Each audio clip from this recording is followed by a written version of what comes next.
Welcome back, everybody, to another episode of Sons of Pitches. It's episode 14. We're down Nate today, so I'll be doing the hosting duties. We have a lot of stuff to get through, so as always, we'll start in the Premier League with a pretty impressive result again, in my opinion. It was Liverpool going to Brentford and winning 4-1, maintaining their top-of-the-table status. Who watched the game? What did you guys think? I thought it was a great result for Liverpool.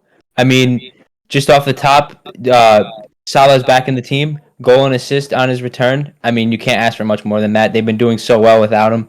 And for him to come back and have this impact already, it just shows how strong they are right now at this point in the season.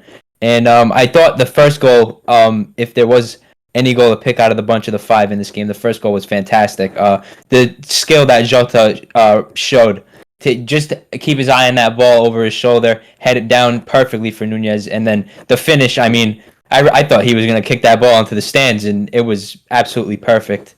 Other than that, I mean, it's a pretty typical result for Liverpool. I think going into the weekend, I would have expected them to come away with the win here. Yeah, for me, the storyline is Jota, though. So obviously, as you said, really important in that goal. And then goes down with a knee injury. He's probably going to be missing a good chunk of time. I think they said it's going to be a few months. Yeah, he avoided a major injury, but we're still looking at about a month or two out of action for him. So hopefully he can get back into fitness, and he's still good for the Euro because he's going to be huge for Portugal then.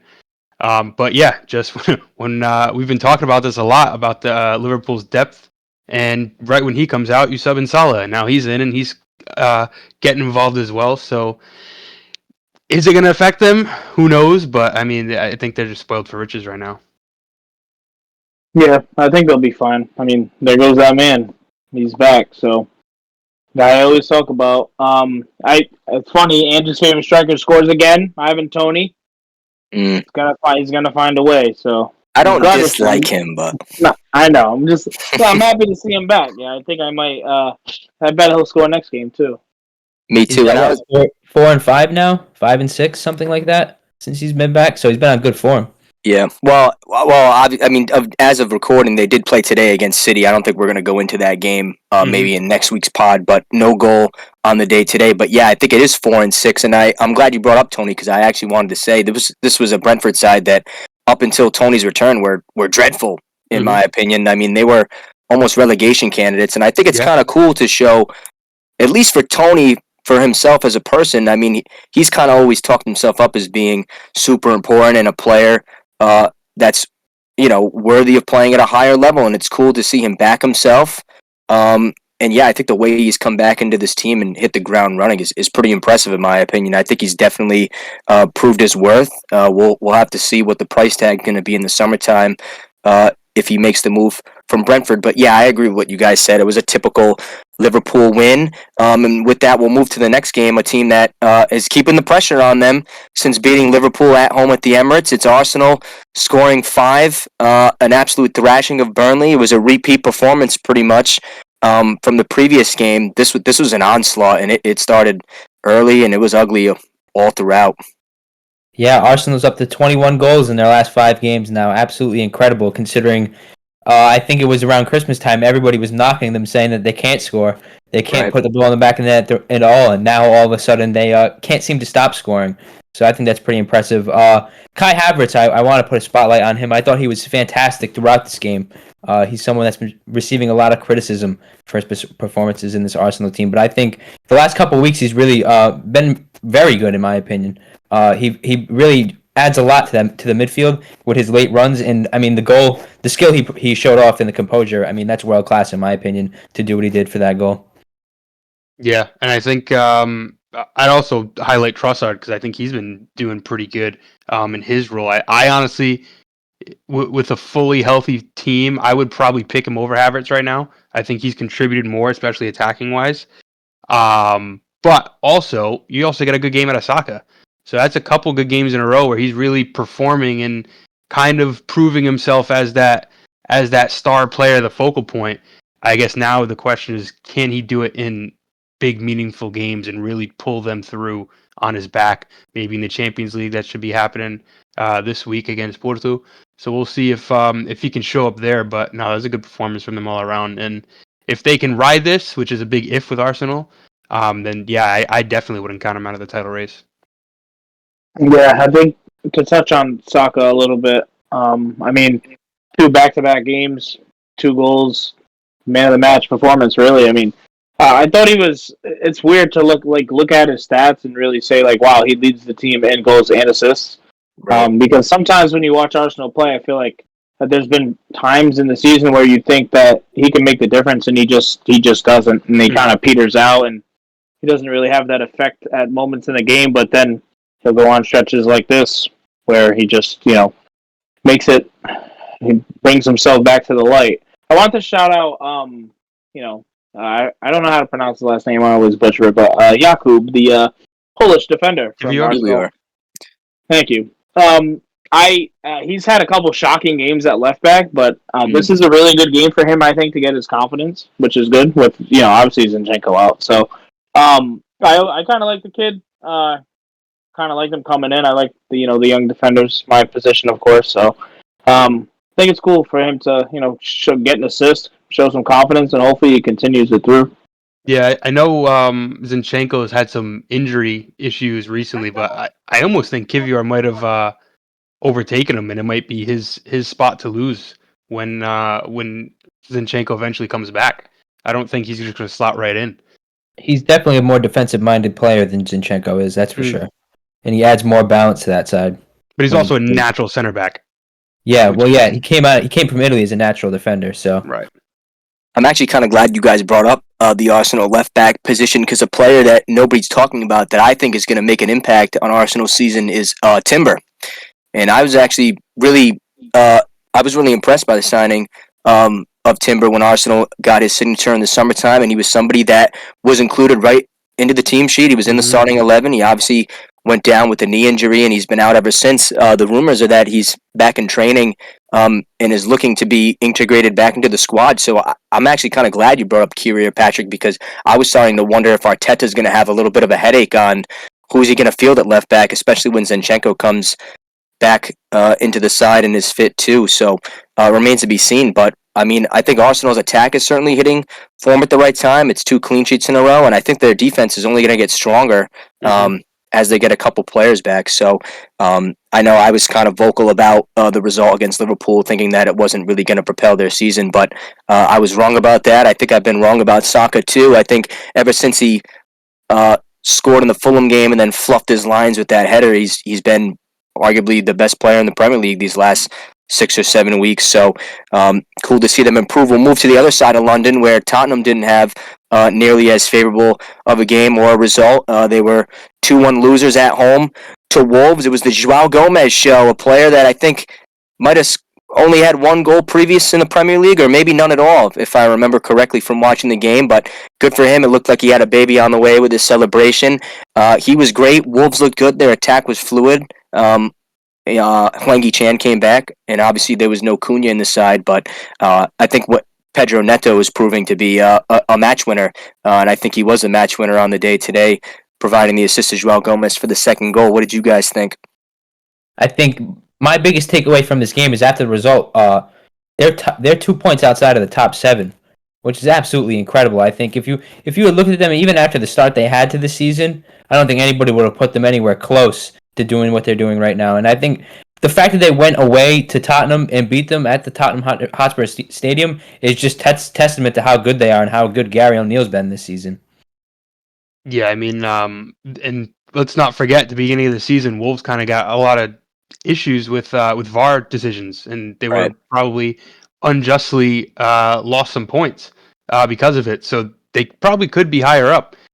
So yeah, like you said, great job that Gary O'Neill's doing. But yeah, I still can't believe that this is the same team that was in a relegation battle last year.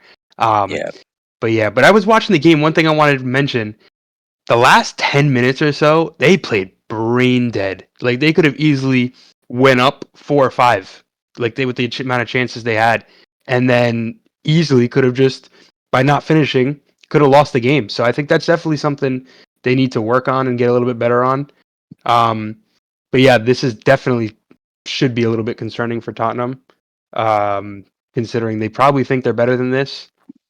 And now they've got their full team pretty much back. So I don't know, probably a little bit. I'd be a little bit nervous if I were them. I'm curious to know. I'm curious to know Patrick's take. I don't know if you saw the game, but a pretty big result for United. Given that I know they played the following day, but you must be pretty excited to see Tottenham kind of hitting a rut or a bit of an inconsistent patch. Because so far it seems like United's been taking advantage of all the drop points Spurs have had. Yeah, those are really the only two games that I pay attention to is United games and whoever's above us. Well, right now Tottenham. So I was absolutely excited when they lost, of course, because I mean we're creeping in there. Yeah, we'll get to us shortly, but yeah, Tottenham. I don't know they're gonna Tottenham. It's just very odd to Son has a quiet game against. I mean, Nelson Semedo, like a statistically not good defender on his side, and got to go against Dawson too. Like okay, like Son is world class compared to those two guys, and he should probably be cleaning up, but. I guess it just wasn't his day, and we talk about Jason's buddy Neto all the time, and Sarabi's revitalized his career. It's just very very cool to see some of the players in the Wolves team kind of play good and return to form, especially with Cunha out. That was a shocking result. I didn't think they were going to win, but they played fantastic. So I'm glad you brought up. You can go. I was going to say, speaking of Neto, do you guys? So he's pretty much being rumored as the next big interleague transfer. Do you think he succeeds at another club? And which of the big clubs do you think he's probably the best fit for? I think there's no doubt he succeeds wherever he goes. He's certainly showcased the talent and determination. Even coming back from this injury, I mean, every time he's out, he comes back and it looks like he hasn't missed a beat. So I think no matter where he goes, he'll do fine. As for where I think he's best suited, I hate to say this, but I think he best suits City. I think he's a perfectly built City left winger. To be honest with you, I think he'd be perfect for Pep Guardiola. Interesting. That is interesting. I think he struggles with City. Really? That's just me, because I think he likes the ball too much, and he's not going to get it there. I agree. Okay. I was going to say Liverpool would have been my pick, kind of slotting into if you bench Diaz and put Neto there, I bet you he could probably do the same thing. So I think that maybe the system that Klopp likes to play with the wingers and how attacking they are, I think that suits Neto really well, and I think that he would probably flourish there. I would like him too at United. I mean, if Rashford sees PSG looking to buy Rashford, so if they let him go, then we're gonna need a left winger. So I mean, he's fantastic. I think he's quick. I think he makes good decisions. The only thing that sometimes I don't really like is his end product kind of sucks sometimes. But other than that, I mean, that's an average Premier League winger anyway. The all-time greats are the ones with end product. So. Right. I guess we're all going to have different answers because originally I thought Spurs, and then the more I thought about it, I think he would be a great signing for United. And just to answer Jay's first part of his question, I think he absolutely would succeed because I think Pedro Neto is one of the few players in the Premier League that has shown an ability to play all across the front line. Right. He's been fielded on the left as almost as much as he's been fielded on the right for Wolves, and I think he's shown the ability at times to be a match winner. And I think United adding a player on the right side that could be a match winner to their group of players is good. Not to say that he's a better player than Garnacho, although I think he is, and I think Garnacho is still a really raw product. But I think when a youngster like Garnacho is in, these patches of form where he's not playing too great, I think he'd be a really good backup to somebody like Pedro Neto. It's tough when you spend $100 million on the position that you would insert Neto into, so I'm not sure how the finances would work, but I actually would like to see him in a United shirt. Yeah, I mean, I think he succeeds at any of those teams. Right. I personally think his best fit as a player would probably be in Klopp's Liverpool, I think. But given that he's leaving and they already have so many options in their attack. It's probably not his best spot, but I think he has the ability to bring Arsenal over the top as real title contenders if they sign him. Because I think on his day he can equal Saka. Can he consistently do it is another question. But I definitely think he smokes Martinelli. A big claim. Well, I don't even think it's a consistency question. I think it's a fitness question for me because he seems to always be hurt. I think that's my biggest knock for Pedro Neto. I think he is a bit selfish at times, but I almost think he warrants it at Wolves. Like he's very far away for sure. Their best player. So I don't mind that he holds the ball a little too much sometimes because he certainly has the quality to make something happen when he does. But I think it's only fitness that's my question about him. Fair. I have to comment on that Saka comment, Jay. I'm sorry. That's a bookable offense. I think it's what?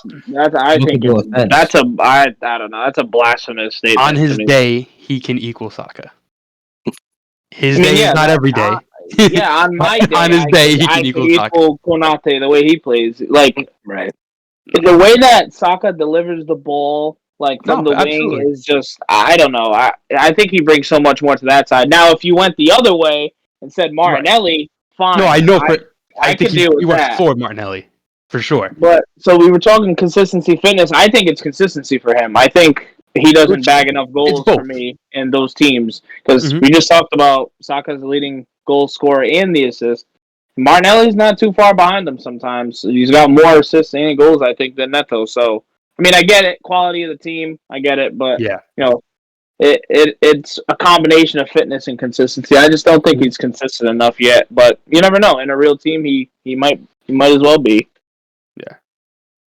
Gotcha. Well, we'll move to the next game. Interesting that neither of us brought up this team on Pedro Neto potentially fitting in, but we'll move to City away or City at home playing host to Chelsea. I'm surprised nobody brought up Chelsea as a potential team for Neto. We know that they could fork out money for anybody whenever they want, but we'll get into the match breakdown. I think this was Chelsea's strongest showing of the season. I remember my takeaway from the first half was I was pretty impressed with the way they were pressing City very fearlessly. They were causing a lot of City's mistakes, in my opinion. I know Ederson had a couple shaky moments at the back. He's becoming more and more known for these types of errors, and it was a goal against the run of play that kind of came from Chelsea's press. The ball was turned over in the midfield. It was played into Sterling, who probably should have scored more than one goal in the first half. But I thought Chelsea were great. I was pretty impressed. It's kind of been Sterling's whole career, though. I mean, he gets there, and he's always lacked as a finisher. But like I said, traditional Premier League winger. The end product is always going to be shaky with those guys unless you're an all-time great. So I agree, though. I thought it was Chelsea's biggest performance of the season. I mean, huge.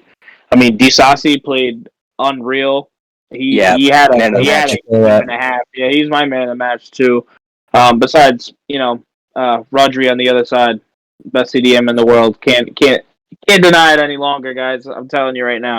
It's funny you said that because I was watching the game and literally thinking about what to say in the podcast, and I was thinking, I'm like, Rodri's really having a very, I want to say, not quiet, but quiet, but more like lackluster. Like he was really slow, like complacent.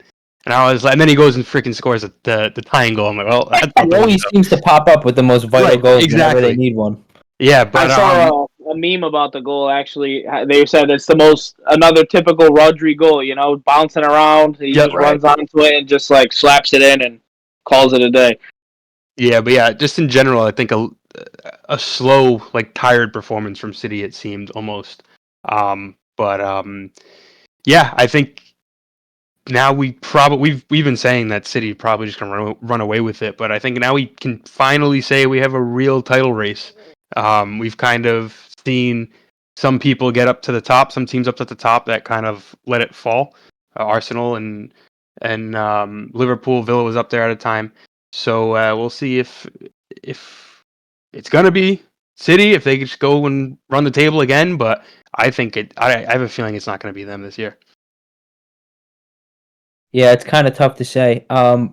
Personally, for me, my main takeaway from this game was pretty much everything you guys had to say. I thought, actually, Pochettino kind of ruined the game from Chelsea's point of view with his substitutions. I felt like once he made those changes, they couldn't really press in the way that they were pressing up into that point in the game. And it was kind of unfortunate. I mean, Trevor Chalobah was the one that gets brought on. He hasn't really played much at all this season. I think he's been hurt for most of it. And, I mean, the ball goes in off of him, so it's kind of unlucky for them from there. I really think they probably deserved more from this game overall. I think they really, really could have come away with 3 points here. Yeah, I think they asked a lot of questions of City's back line, and maybe that was Pochettino's plan going in to the game. Pochettino, a manager who has had a lot of success against Manchester City very quietly. I remember saying in the group chat that maybe Pochettino doesn't really know how to lose to City, because I think every time he's played them, he usually does pretty well. I can't remember a time where Pochettino got smashed too bad by them, and obviously on their way to the Champions League final, they dumped City out. I think it was in the round of 16. So I was pleased for Pochettino. He's been under a lot of fire. It's a couple really good results in a row for Chelsea, and I believe they have the cup final coming up this weekend with Liverpool. So what a great result for them, though. I'm sure they'll have plenty of belief. I'm looking forward to the final. It should be a pretty good affair. But if no one else has anything to say, we can move to Patrick's side of, or do you want to add? I was going to say really quickly, I thought Malo Gusto was fantastic, especially that second half. Yeah, he was good. Fullback. So Angie shit out him last week. Yeah, he's a guy. I didn't expect him to really cut it, but no, that was a good performance from a team that needs good individual performances. Yeah, I think it was a flash in the pan. To be honest, he's not my favorite player in the world. But we'll move to the better side of Manchester, the red side. In my opinion, Patrick's side, United had a great performance again. I think United, dare I say it, are all the way back. I know Højlund has finally arrived on the scene. He's a man on fire, albeit a couple of easy goals, but you still got to put him in the back of the net. He did just that, and like we were alluding to earlier in the podcast, they took full advantage of Spurs dropping 3 points. Patrick, how pleased were you with the United performance? I honestly couldn't even get the game on quick enough, and Højlund already had one in the back of the net. It was quick. I loaded up my YouTube TV, and I see them celebrating, and I was like, I can't even, forbid I had a little bit of a long night the night before, so give me a couple minutes to catch up, but geez, right. I mean, you said it, I said it before the pod, he's just man on fire. He just can't stop. He should have honestly had a hat trick, but yep. The pressure from his back, he's young, we'll give him the break. But, the second goal, terrible shot by Garnacho off Højlund's chest, great reaction to even put it on target. And, that just kind of is the player he is. I was super impressed with his hold-up play. I thought Rashford should have had a couple. He's just been so this season. He found a little bit of form, but, the main guy I want to talk about, you know who it is. The young center defensive center midfielder, whatever you call him, he is fantastic to watch. Yeah, he is. For all you guys watching this, if you guys haven't, go watch a highlight video of this kid, Mano, play. He is unreal, dude. I don't know if you guys saw the stat. It was most completed dribbles in the game since Paul Pogba. It was like 14 or something stupid. And in the first couple episodes of the pod, I said he reminds me a lot of Pogba, and it's crazy because he's just growing. I think at this rate, I think he's going to be 6'1", 6'2". So I'm really impressed with him. I'm really impressed with the team. Some players are just getting me very aggravated. Casemiro looks very sloppy and old. I'm excited for him to go at the end of the season, honestly. Dalot has been fantastic still. Yet again, another great performance from him. He had a lot to deal with Chong and Doughty out there. I didn't actually realize how fantastic of a player Doughty is. His delivery is great. He's good. I haven't really watched a lot of Luton's games, but dude, he's really fantastic. Maguire had a solid showing, I thought, up until he got the yellow card. I talk about him. I think he's kind of refound that confidence, and I think he truly is kind of back to a real, not top level, but high enough where he could slot into the team and put in a great performance. So he's looking like a competent footballer now, which wasn't really the case before. Yeah, exactly. He definitely has his confidence and his happiness back. You can see him smile again, which is definitely nice to see after all the shit he took. If he left, if they sold him and he went on his deal and all that, we would have been royally fucked. Honestly, we would have had nobody. He would have right back to his best too. you know what I mean? Like Luke Shaw goes off with another injury, which is unfortunate. But we bring in the Benfica himself, Lindelof, and he does the job too. It's just I don't know. I think everybody's kind of contributing very well. And before I move it to you guys, Johnny Evans has been fantastic, dude. For how old and his experience just goes like on. You just can't. I can't replace that, honestly. Those are the players that I like. They brought him back, kind of a locker room guy, and he just has to play because of all the injuries, and he hasn't really put a bad foot. He played fantastic to fill in Maguire at the end of the second half, I should say. I'm sorry. But yeah, overall, good. So you guys can take it away with your thoughts. I didn't really Yeah. have. I'll just speak Go quick. I didn't have too much to add about United, so I'll move to Luton because I think Luton will be kicking themselves. I think Luton will probably feel that they gave away 2 goals that we'll say are more on the shit side of the spectrum for goals that you'd like to concede, and I think maybe on a different day Luton might have got at least a point. I was impressed with the way Luton were attacking, moving the ball around. I know a lot of talk's been made about Ross Barkley and his potential inclusion in an England squad. I thought he was really good, like you said. Doughty was good. I think they asked a lot of questions of United's back line, and I think they got after them too. United was fouling a lot. There was a lot of yellow cards being handed out, and I was impressed with the way Luton kind of controlled the game. I think they had the bulk of the possession, which on paper to see Luton outpossess United is it's a little interesting. Not something that I would have had on my Premier League bingo card going into this season. Obviously, it didn't work out for them. They lost. And I think the question we have to start asking now is, have Luton started taking a step backwards? I know they had a couple really good results. Then they lost the 6-pointer to Sheffield. It's a loss to United now. I know we were talking about their upcoming schedule. It's not going to get any easier. They have to go to Liverpool, they host Villa, and we'll see how negatively it impacts the progress they made this season, because up until the past 2 games, they looked almost unbeatable. They were playing up to the level of everybody. But what else did you guys want to add for this one? I think that really goes back to what I had to say last week about Luton, with how all of a sudden they're kind of looked at in a different light, and their teams are kind of sitting off them a little bit. They know now that if you let them play, they might not be able to find a way to break you down. You might have the quality to stop them defensively, and I think United showed that they had the quality to keep them out throughout the rest of this game. There was no goals for the final 75 minutes of this game. But yeah, I think it's going to be really difficult for Luton going forward. It's going to be tough.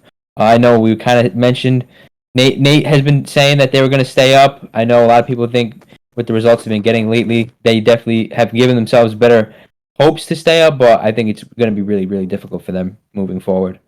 Yeah, I think they were kind of setting up to play as if they were going to be underestimated, and now that they're getting a little bit more respect, that their game plan doesn't really work as well. But I think on the United side, real quick, I think they got a real problem. As good as they've been, Casemiro has been an issue, because I think Mainu plays so well with him while he's there, or when there's an established, experienced player next to him. But Casemiro is getting too reckless. He can't stay on the field. He's either hurt or suspended or have to be pulled early because of a yellow card, and I think that's going to really hurt them long term. So they're either going to have to find a new solution there this season, or see if he can get his shit together, because I think that's the key to their success is having somebody next to Mainu so that he can do his thing and kind of run the game. But if you got to keep subbing out and putting in McTominay, who doesn't like to play that role, then I think you're gonna have an issue long term. Yep. Welcome to my world, Jason. Well, with that, I'll fire through some other storylines from around the Premier League, some other results. We saw Villa take another 3 points in their quest to finish in the top 4. It was a big result for them, going to Fulham and grabbing the 3 points. Ollie Watkins had a good performance in that one. West Ham continue to be dreadful. I know I've been saying it for the last couple podcasts. I really don't know why David Moyes still has a job.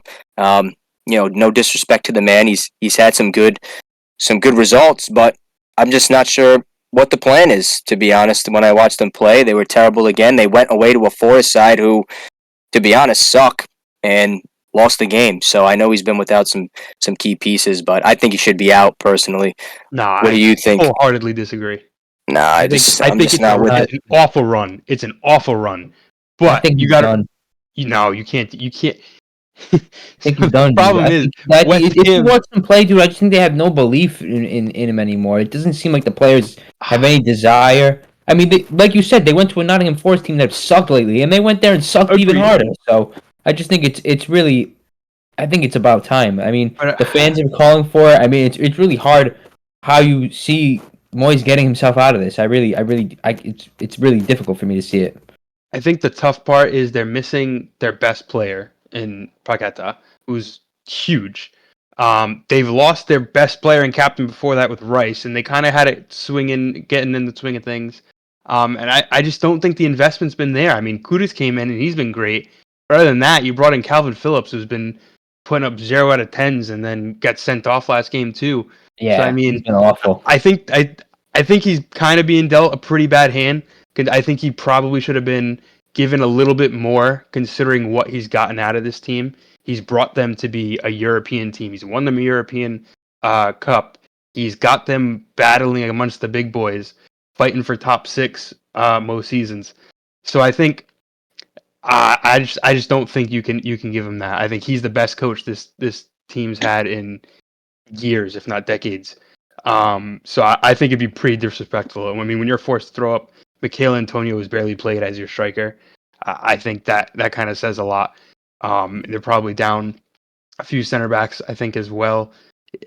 I don't know. I wouldn't be willing to let it go because they still got European fight to go as well. So I wouldn't let them go. A logical thing would be sack him at the end of the season. If it doesn't change, I would agree. But I think right now, I don't think so. Not a big fan of everybody sacking the players after sacking the coaches after they win trophies and shit. You know, they go through a tough patch. I mean, look who they had playing. I was going to talk about this guy. Calvin Phillips is dreadful. Yo, he's really bad. And this dude's going to get a freaking England call-up, too. Pep Guardiola did so good hiding him in this team and puts him on loan. They'll be lucky to get like £5 million for this guy. He is awful. He has no awareness on the field. What did Pep call him? Fat a couple years ago. Like he is terrible. Like I was really like the other day. I was really like, all right, let me actually watch him play in a different team because like of the shocking performance he had the game before. He is garbage. They'll be lucky to get £15 million from him. I swear to God. Either that, or he's going to ride City's bench and keep winning Premier Leagues. That's what's going to happen. Yeah, him and Oscar Bob, like Scott Carson at 45. The crazy part is he's going to get an England call-up over his teammate, Ward Prowse, who's been playing fairly well, and over Kobbie Mainoo. He's going to be getting time.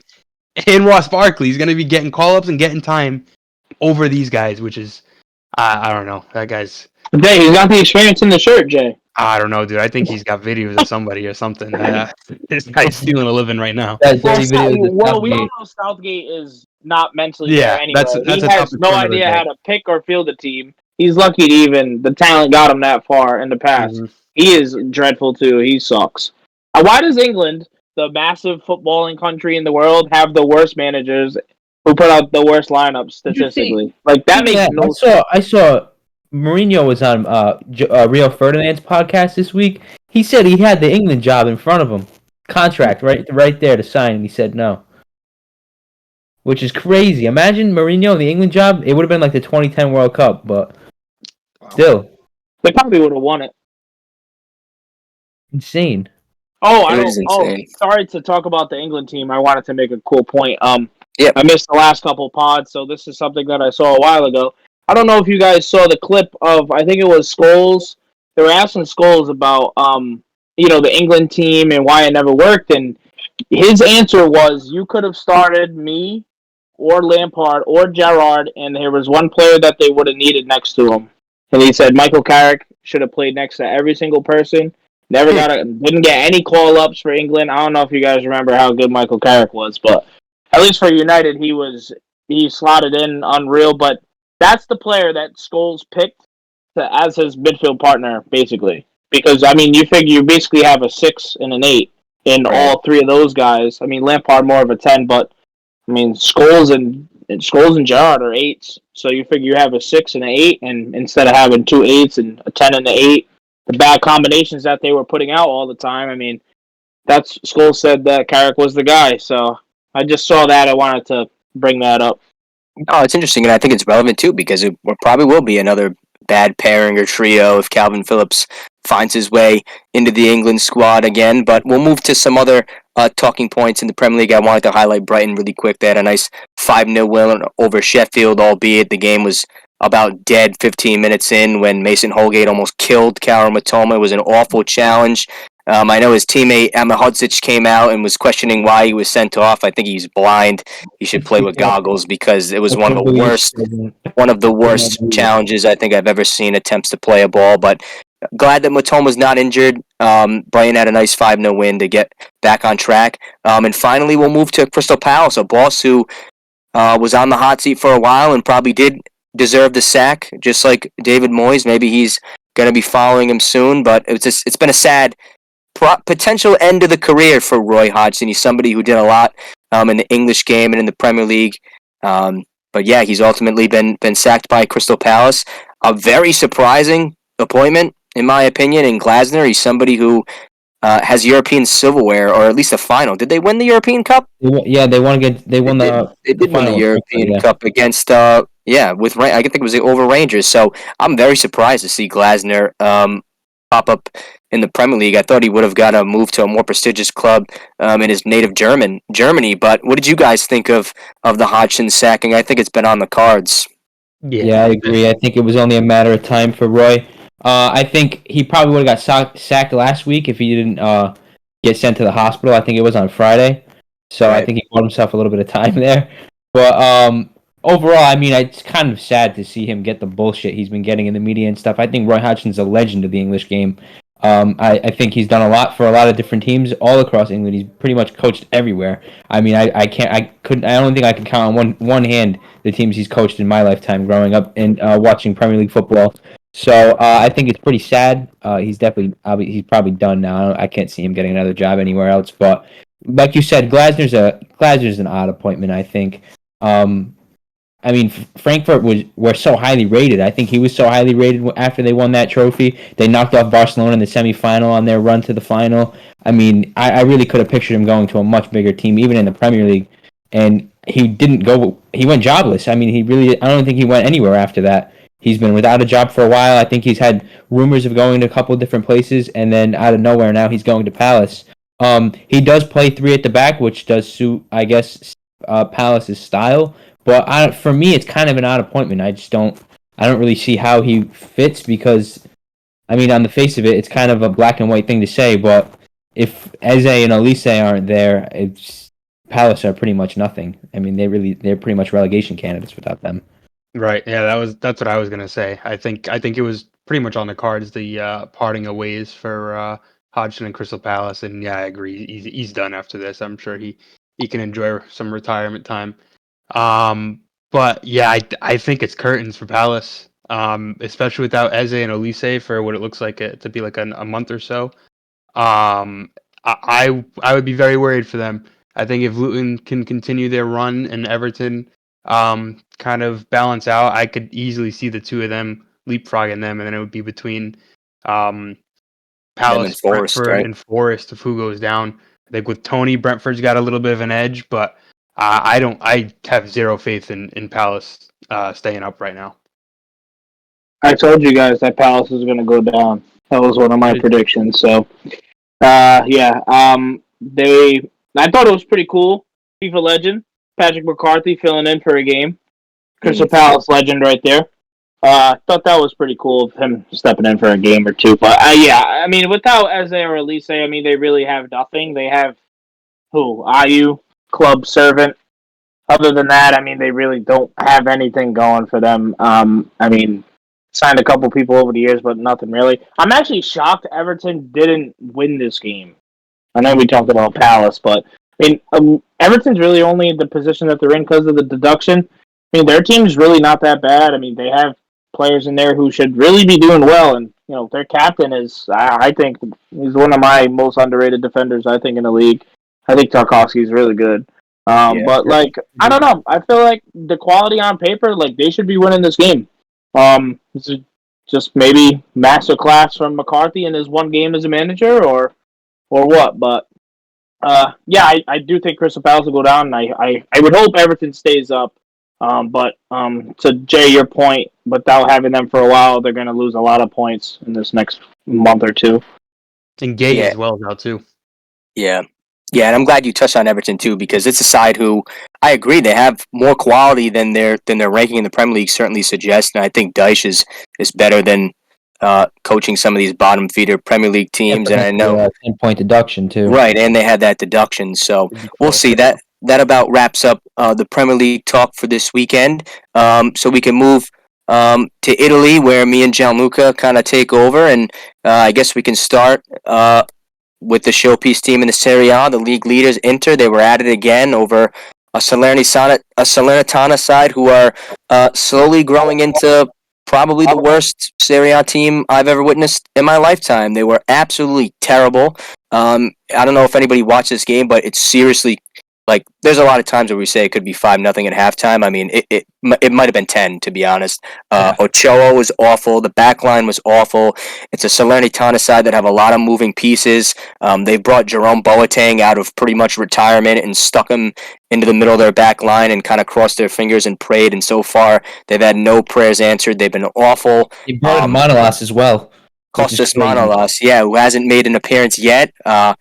I'm sure he doesn't want to play for them anymore, but it was a total domination performance for Inter. There was a couple names that were rotated, but the levels were about the same. It was a goal from Thuram, it was a goal from Martinez, and pretty much all their usual suspects were at their best. Yeah, I mean, the only other thing to say now, for me, Lautaro's up to 20 goals now this season. I mean, he's on absolutely incredible form. If there's anything he can do on the field, I mean, he just does it. He goes everywhere. He comes back and picks up the ball. He finds space wherever it's needed, and I mean, he's really just the perfect striker. I mean, anybody would want him in their team right now. Perfect striker, yeah, and I think he's been the perfect captain for Inter. Yeah, absolutely. To be honest, I think the ability that he's shown to lead a group has been unbelievable. This is coming from an AC Milan fan. I've admired Lautaro Martinez's game and also the maturity that he's shown. He's somebody who came to Serie A kind of relatively unknown at a young age and has blossomed into an absolute superstar. And I'll be honest, I think he's having a Ballon d'Or level campaign. I think if he was playing in the Premier League and showing this ability, I think he'd be right there at the top with some of the best number 9s in the world and even players in the world. Absolutely.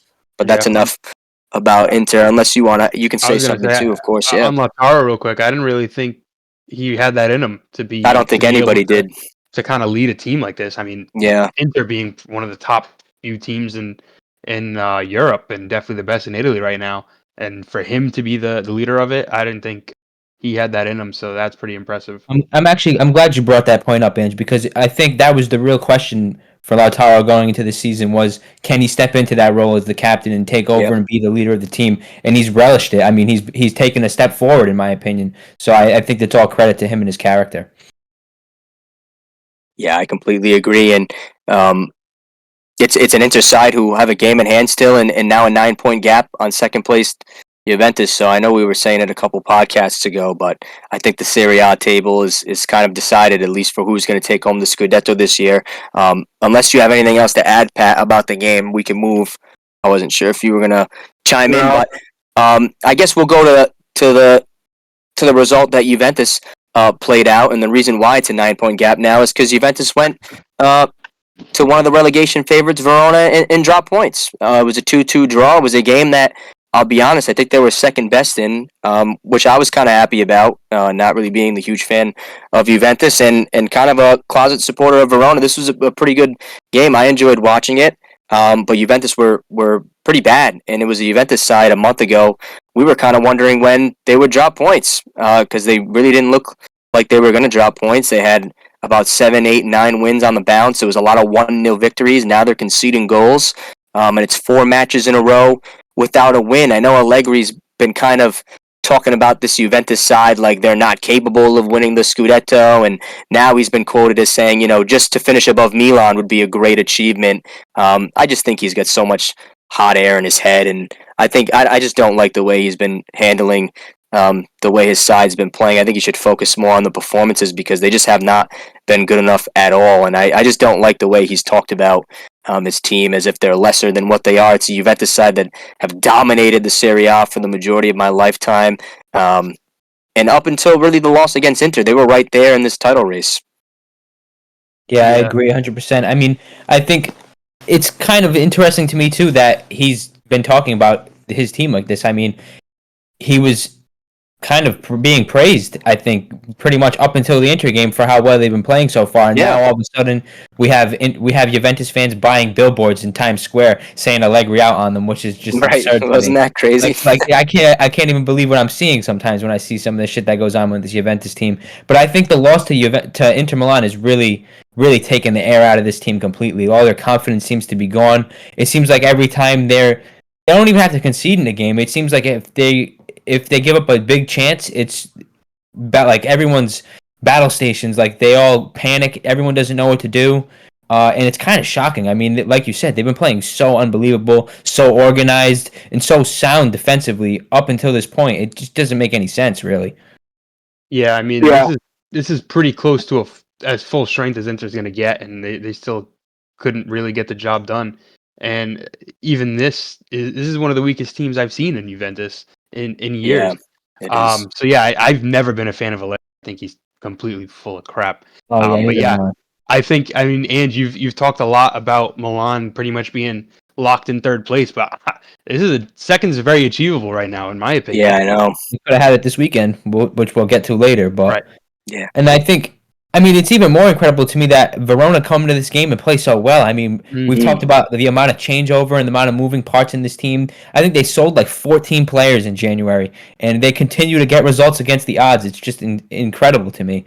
And I mean, some of the players, Noslin started in this game. He scored a great goal, and Folarinchu, I mean, every time this kid scores, it seems to be a worldie. So I think he might be one to look out for moving forward. Yeah, he pulled out his best Zidane impression. What were you going to add, Patrick? I was just gonna say, like I mentioned earlier, I did miss last couple pods, so yeah. I think you summed it up perfectly. You know, the air right out of their sails from the Inter loss, and then Udinese, the loss 1-0 to them is huge. You know, like how do they go on and lose that, and now they're dropping points again. So, and like you said, it's like a light switch with them. The other thing I wanted to say was, I kind of held my breath. The podcast where you guys were like, typical Allegri ball, win by one goal, but that catches up to you quick. So now these 1-0 wins are turning into 1-0 losses, 2-2 draws. Like now the points are starting to drop.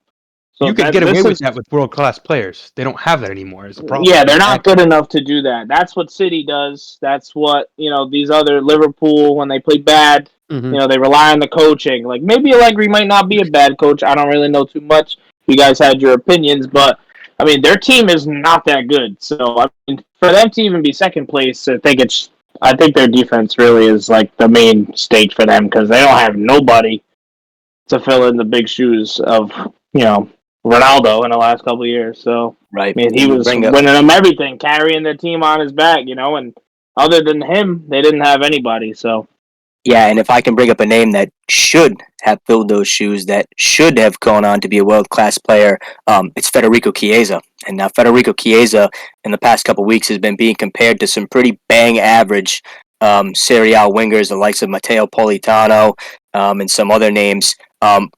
Chiesa has not scored more than 6 goals in a league season in 3 years. I know he was a little injured, but he was Italy's talisman in the Euros, and to be honest, I thought it was kind of a fugazi performance from him in the Euros. He was never, ever as good as he was in the Euros leading up to the Euros when he helped Italy hoist the trophy, and he was somebody that was starting to be compared to Rashford and Saka and all these wingers and players his age. Could he reach the levels of somebody like Vinicius, and is he going to be Italy's future? I don't know if you saw the chance he missed in this game, but he came off the bench and absolutely stunk up the place. He's been outcasted by a teenage Turkishman in Yildiz, who I can't even blame Allegri for playing him because Yildiz comes out and shows a ton of desire, a ton of belief. He runs his socks off, and Chiesa comes in for these half-hour cameos and just looks completely uninspired. And I think there's a lot of alarm bells going off. There's not really too many players in the Juventus side that I think are desirable. I mean, I think Rabiot isn't going to renew his contract and is available on a free. Who, in my opinion, him and Weston McKennie have been Juventus's best two players the past 2 or 3 seasons. It's kind of shifted from the focus being on their back line and their attack. I think it's some of their midfield quality that's been keeping them in games and in the title race. But if no one has anything else to add, we can move to another team that's moving in the wrong direction, and it's Napoli. And it's been bad for a while, and it looks like it's going to get even worse. They were terrible in the game against Genoa. They hosted Genoa on the weekend, 1-1. They always looked like they were going to concede the first goal, and they did. They fought back. I feel bad for Kvaratskhelia. He was the only one that was poking and prodding and asking questions. I actually thought he had a really good game. He was getting absolutely hacked down every time he had the ball, double teams, triple teams. They were throwing him all types of looks to keep him off the ball. They ultimately got the goal in the last minute of the game from Cyril Ngonge, who made the move from Verona, one of the 14 players that left. So he's been a welcome addition to Naples, but we won't even break down the game too much. It's more about what occurred after, in the days after the game. Walter Mazzarri has been sacked. It's the second sacking Napoli have had in the season, and I give myself and even Gianluca a lot of credit, and I think a lot of Serie A fans knew as soon as Walter Mazzarri's name was linked with the job after Rudy Garcia's sacking that it was going to be more of the same, and it actually has been more of the same. It's been a lot worse since Mazzarri's been in charge at Napoli. He's coached a couple more games, and he's got a lot less points. They've been awful in all the big games, and I just don't know what direction they're going to take. De Laurentiis had a kind of heartwarming tweet about Mazzarri, thanking him for his time, saying, he's been a family friend and a loyal servant, and I just think it shows the ego that De Laurentiis has. I mean, Spalletti was unbelievable with this Napoli side last season. He had them playing some of the best football in Europe. He had people believing that they were going to go on to make the Champions League final at one point in the season, and he kind of kicked him to the curb. He's now, of course, coaching the Azzurri. He brings in Mazzarri and Garcia, and the results get worse. I mean, they're not even a recognizable team. They don't play the same system, and now they're going to have their third coach, and it's only February. I mean, I can't even say that I think it's going to get better even when Osimhen is reintroduced into the side. What do you guys think? Yeah, for me, I think it's pretty interesting. I mean, it kind of tells you where Napoli are at in the season. I mean, and where they're at overall right now. I mean, they brought in Francesco Calzona, which, I mean, if you're not a Neapolitan, you've never heard that name in your life before. I don't even know who he is. I'm going to be honest with you. He worked at Napoli before. He was on Spalletti's staff 2 seasons ago. But other than that, he was at Empoli. He worked with Sarri for a while before Sarri left. Okay. So he's definitely got some experience. Right. Currently, he's the Slovakian national team coach. He's keeping that job while he's going to coach Napoli. Yeah. So, which is pretty crazy. And for all the Serie A nerds out there, and someone who's pretty much a legend of the streets will never forget players, Marek Hamšík is on his coaching staff, who's obviously a Napoli legend. So I think it'll be pretty cool to see him come back in there. Maybe he'll have the influence that De Rossi's having on Roma right now. It's definitely something that Napoli need. They certainly need a new identity because they have none. So yeah, I mean it's really. I mean, we thought it was bad before, and it's gotten worse and worse and worse. And I mean, I wouldn't be surprised if they appoint a fourth manager this season at this point. I mean, like you said, it's only February, so we still got a long way to go. I mean, for me, I'm hoping some of the issues that they've had with Zielinski might get resolved with a new manager change. But I'm not holding my breath. Problem will be resolved by he's never going to play again because that's how De Laurentiis rolls. Yeah, I mean, if you look at the squad, like you're missing key contributors from last season. They never replaced Kim Min-jae when he left. Right. Osimhen's been gone a long time now with AFCON. When they get him back, you get at least another good player back. So I mean, there's keys to success still in the squad. I mean, you have big contributors. Like I haven't been a fan of Mari Rui, but he hasn't really been doing much this season. But he was one of the best players last year. So It's like I think you can get back to competency, which they're not at right now. But what a fall from grace. Yeah, I think it's been probably the worst title defense I've ever seen. I mean, I think I was just doing the numbers there. It's since 1960 in Italy. Yeah, I think it's even more incredible. The two teams that finished first and second last year are 8th and 9th this year. I think that's crazy.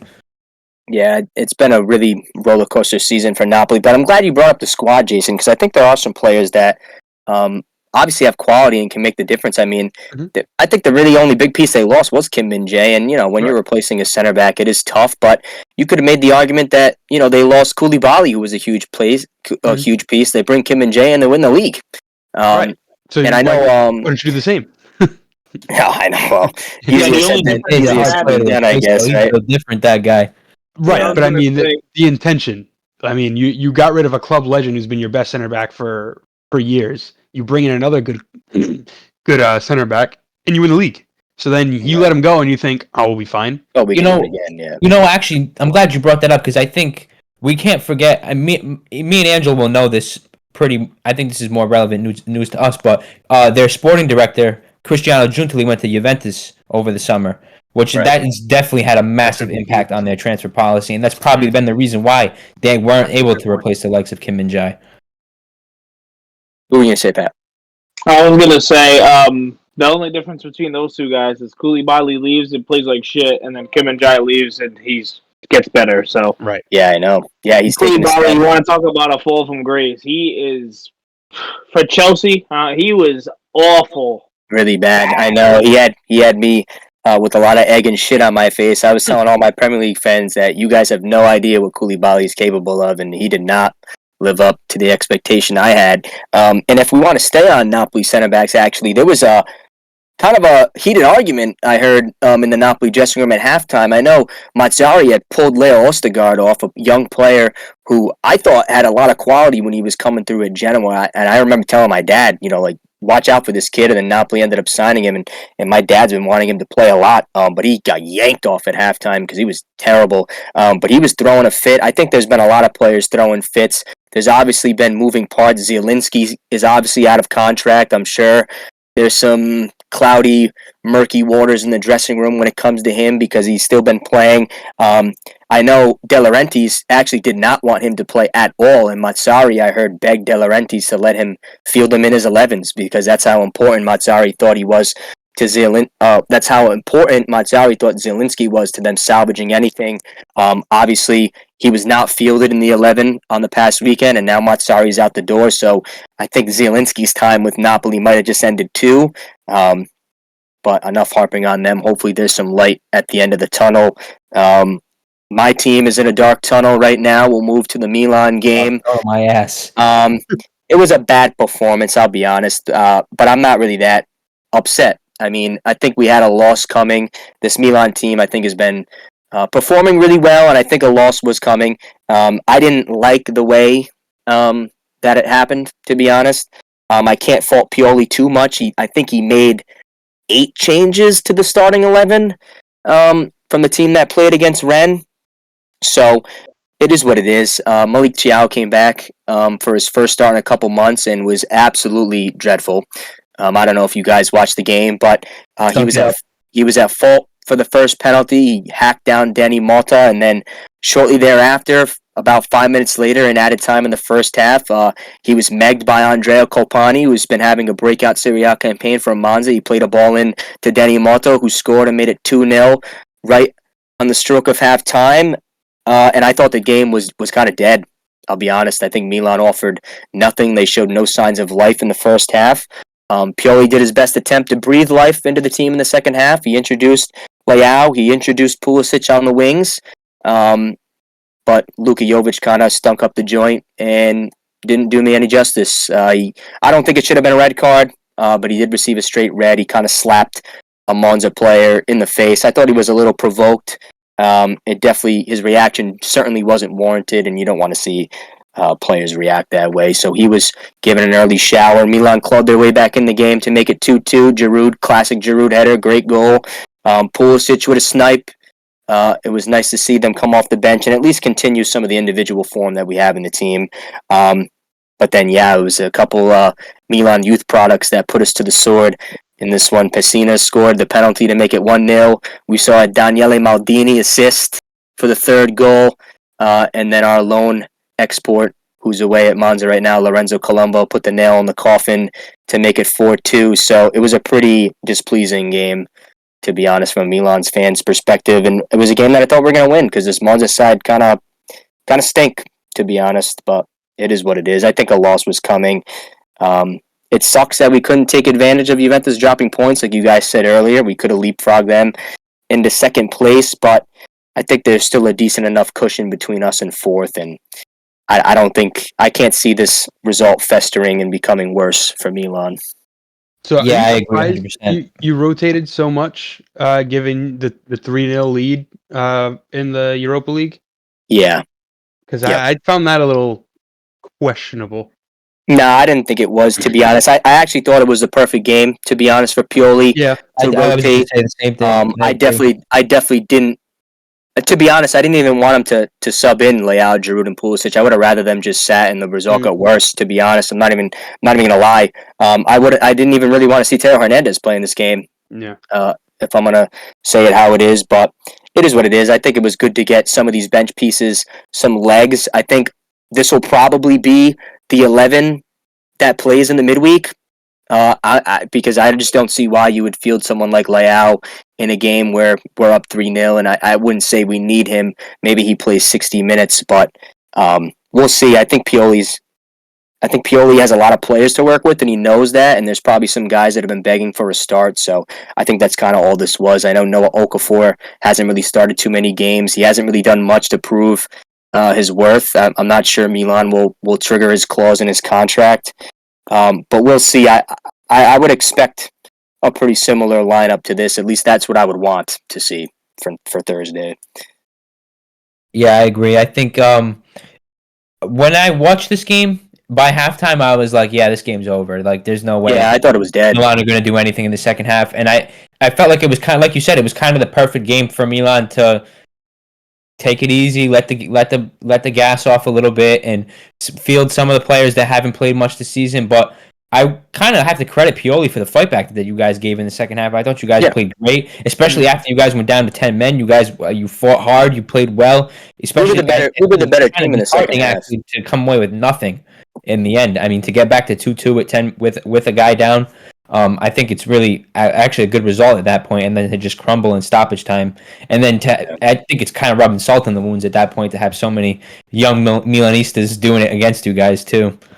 Nah, I wouldn't say it was salt in the wound. I think Monza deserved the 3 points, to be honest. And they were definitely the better side on the day, 100%. You never want to see your old products perform against you, but it is what it is. I'm not really too annoyed by the result. Mm-hmm. Shout out Giroud, man. Trying to tell you. Shout out Giroud. No, I know. He's good. Right? Did Pulisic have the assist on that goal as well? Yeah. I think he did. Yeah. Yeah. What I was gonna say was, I know you wanted to see if they could do without Giroud, see if Jovic could fill in the shoes. He goes out, makes a dumb mistake. They have to forcefully bring Giroud on, then he scores. Yeah. So yeah, it's too bad. Jovic definitely didn't cover himself in glory. He's received a 2-match ban as well, so it's too bad because he has been really effective off the bench. I was gonna say that he's been playing pretty well. Yeah, and I think Pioli especially probably feels let down because I think this really was a good game to introduce him and give Giroud a rest, but he definitely didn't repay any favors. So with that, we'll move to some other storylines around the Serie A, things that I've been keeping an eye on, things that we all should be keeping an eye on. In my opinion, there was a big clash towards the top of the table in the race for fourth place. It was Lazio playing hosts to Bologna, and I was a little interested to see if they were going to continue with some momentum after knocking off Bayern in the first leg of the Champions League, but Bologna pulled one over again, and it was that man Joshua Zirkzee scoring the winner, somebody who I've likened to a god. I know I was saying this to Gianluca, but what I've been telling Gianluca is that I think if Joshua Zirkzee was reincarnated, or rather if God himself was reincarnated into a footballer, I think he would play like Joshua Zirkzee, to be honest, just the way he carries himself. I think he's a joy to watch. I need to see him in a red and black jersey like I need air right now. I think he would be destined to play for a club like Milan. He's been talking a lot about how he watches Milan games and all of his idols have played in the San Siro. And if it's not Milan that signed him, I think he is kind of the perfect signing for any top club in Europe that want a guy for the future, because I think he could be a pillar in a lot of elite clubs' attacks. So it was cool to see him score. I don't know if you caught the game, Gianluca, but Bologna were their usual impressive selves, knocking the ball around the field, having guys chase shadows. It was another good win for Thiago Motta's resume. Yeah, I think the tactical battle of this game is what I was most interested in because we all know how good Sarri is and how good his tactics are, and to see.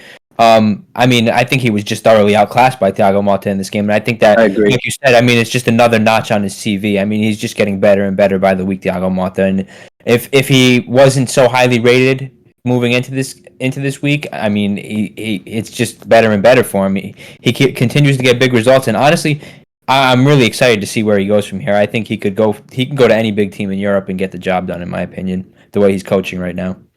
Yeah, I know the owner has been quoted in saying too in the week. There's obviously been a lot of talk about, where will this player go next from the squad, and where will Ferguson go, and Xerxes, and what's going to happen to Thiago Motta. And he's kind of been asking everyone to, calm down and let him and the Bologna fans kind of enjoy and relish in what they have. It's been a long time since Bologna have been anywhere close to the top four. This is a historic team in the Serie A. They've had some great players down the stretch and throughout the years. Celebrating in the streets after this game. Did you see that? Yeah, dude, they're an iconic team. They play in such a beautiful stadium at the Dallara, and it's been a pretty welcome sign to see them at the top of the table. Yeah. Not somebody. I think they're performing way better than anybody would have expected. We don't have Mihailovic with us still to witness it.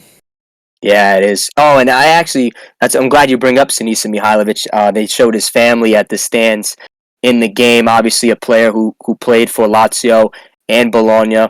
And then went on to coach Bologna as well. They had a nice little tribute to him before the game. That's a nice touch. I'm glad you brought him up. But there was a couple other pretty big results for the top four race. Bologna getting a win, Atalanta winning, Roma winning. We'll touch on Atalanta quick. It was another 3-0 win at the hands of Sassuolo, who continue to go down the table. I don't know. Dionisi's kind of reminding me of Roy Hodgson and David Moyes. I think he's somebody who's been overdue for the sack. But I didn't really have too much to say about that game if you want to take over and move to Roma, who had a 3-0 victory as well. Yeah, we did. It was another good performance from us overall. I think it was an expected result, one that I, going into the weekend, felt like we should get 3 points, and 3 points that we needed to get, in my opinion, considering how important this next game is for us coming up in the Europa League. But I thought it was a great sign to see some of the players get more minutes and be rotated. I think that's something we've needed because De Rossi's kind of played the same lineup really the last 3-4 games now. So it was a good sign to see that he's rotating the side. Dean Huijsen channeled his inner Beckenbauer in this game. He scored an absolute world-class goal. If you haven't seen it, just go look it up because it was brilliant. He did a little Sue Ronaldo after he scored it too, so it was nice to see a youngster do that for his first goal for the club. For us, it was great. Other than that, though, I don't really have too much to say. I think it's very, very nice that Milan Švilar got to start again. He started in the Europa League. He started in the Serie A for the first time, which I think just about seals the fact that he is going to be the number one moving forward. And if he didn't seal it with putting his name on the team sheet as the number one going into this game, he certainly sealed it with his performance because he was the man of the match, in my opinion. He made some unbelievable saves in this game. And his composure on the ball, his ability to pass. I mean, he's not a world beater with the ball at his feet. Don't get me wrong. I'm not going to get all crazy here, but he's definitely a huge upgrade from Rui Patricio, and it's certainly added a lot of composure to our back line, which we've been lacking pretty much all season. So I'm very happy to see where that's going to go from here. Other than that, I really don't have anything else. I knew you were going to highlight him. I know I was actually texting Gianluca throughout the game because I was thoroughly impressed with Švilar's performance. I'm sure Jason's going to chime in too. Mile Švilar, of course, a player who Benfica fans will be familiar with. He had a couple shockers in the Champions League on some big occasions. If you would have saw this game, Jason, you wouldn't even have recognized him. I thought he was unbelievable. No, I think he's always been a player that I wish we kind of held on to, but I think we got him too early. We got him in a bad place. We threw him right in.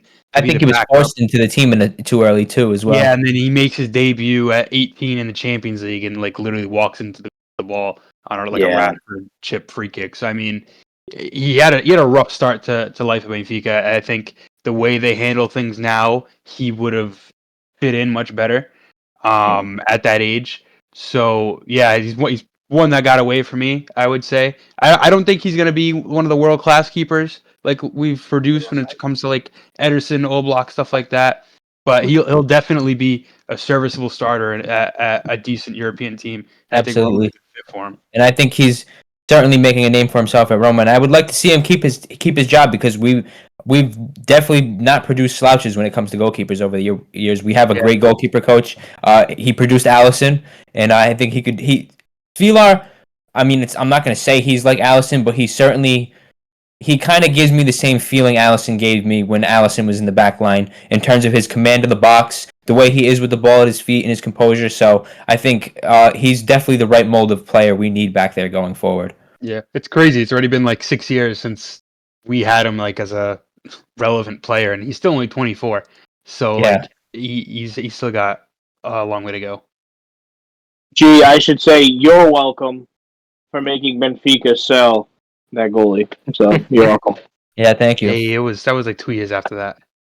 Yeah, he's still Actually, played like one other shit thing I do want to say real quick is Smalling is back, which is going to be huge Yes, for it us. is. Yeah. Absolutely huge. You reminded me bringing up United about Smalling, but yeah, he's back in the team. He was on the bench. I don't think he was ever going to feature in this game at all, really. But he probably won't feature in the Europa League this week either. But I think next weekend he could be on for an appearance off the bench, which will be a welcome sign because he is honestly our best player. I think he is so good at.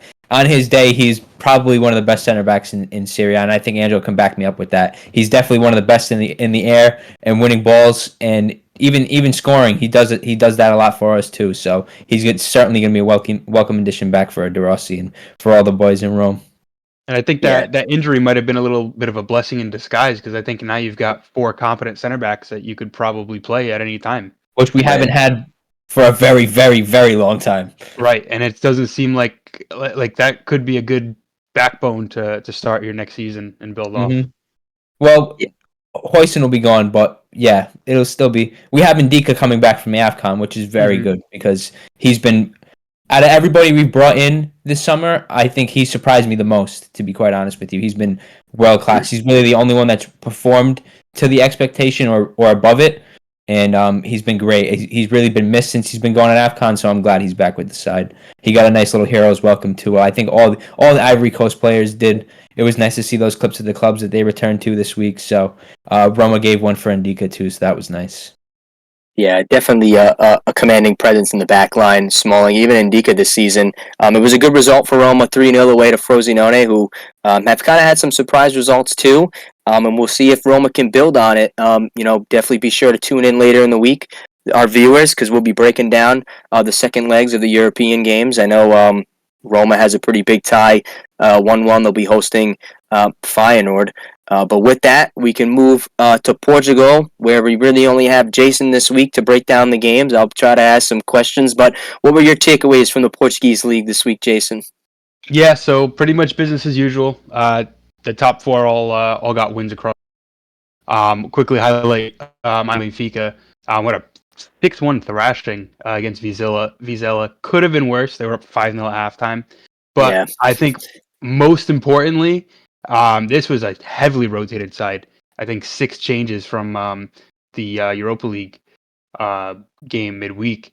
And it's players that haven't really played much. Thiago Araújo at center back looked like he fit perfectly.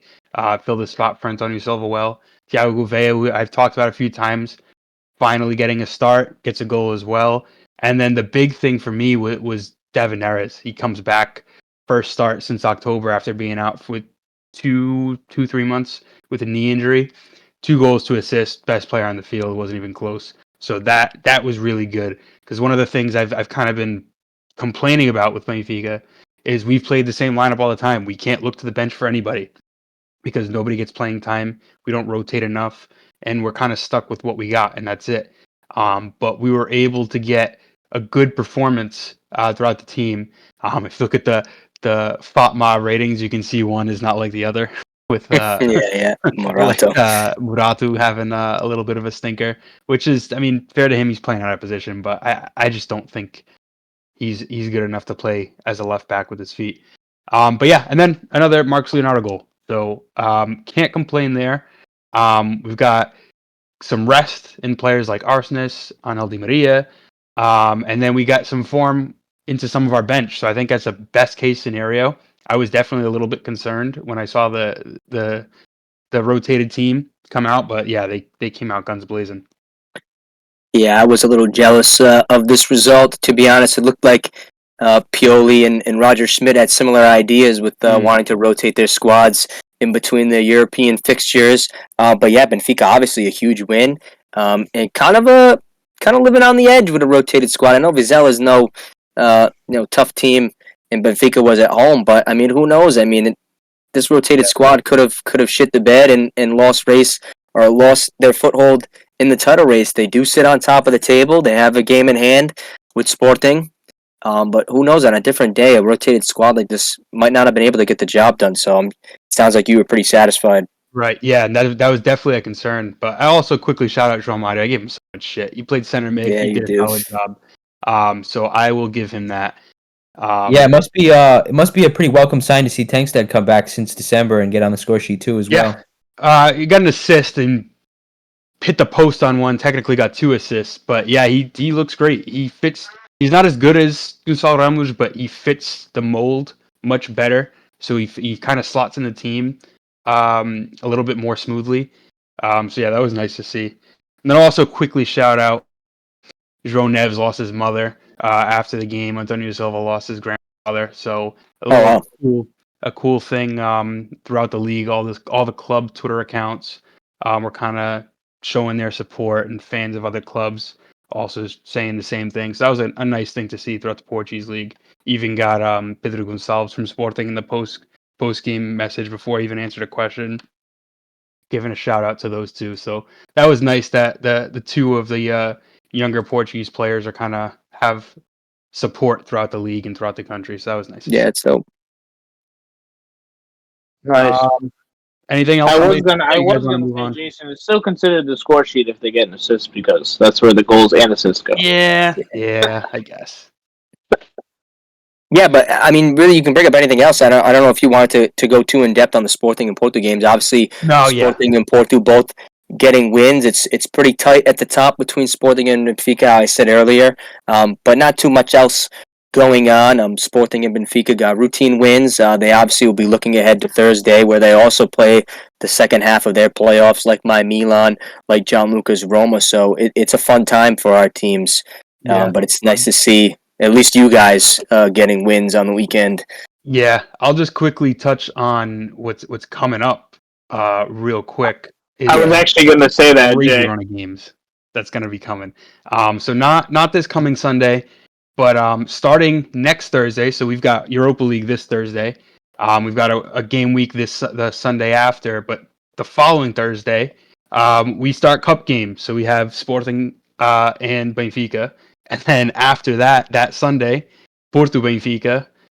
Then throughout there, we'll have some Europa League games, and then we're going to have to play a return leg for the Cup as well against Sporting. So me and Nate are going to be playing each other 3 times in a month. So this is going to be heating up pretty soon. And the one thing I did want to touch on was Sporting's been playing fantastic.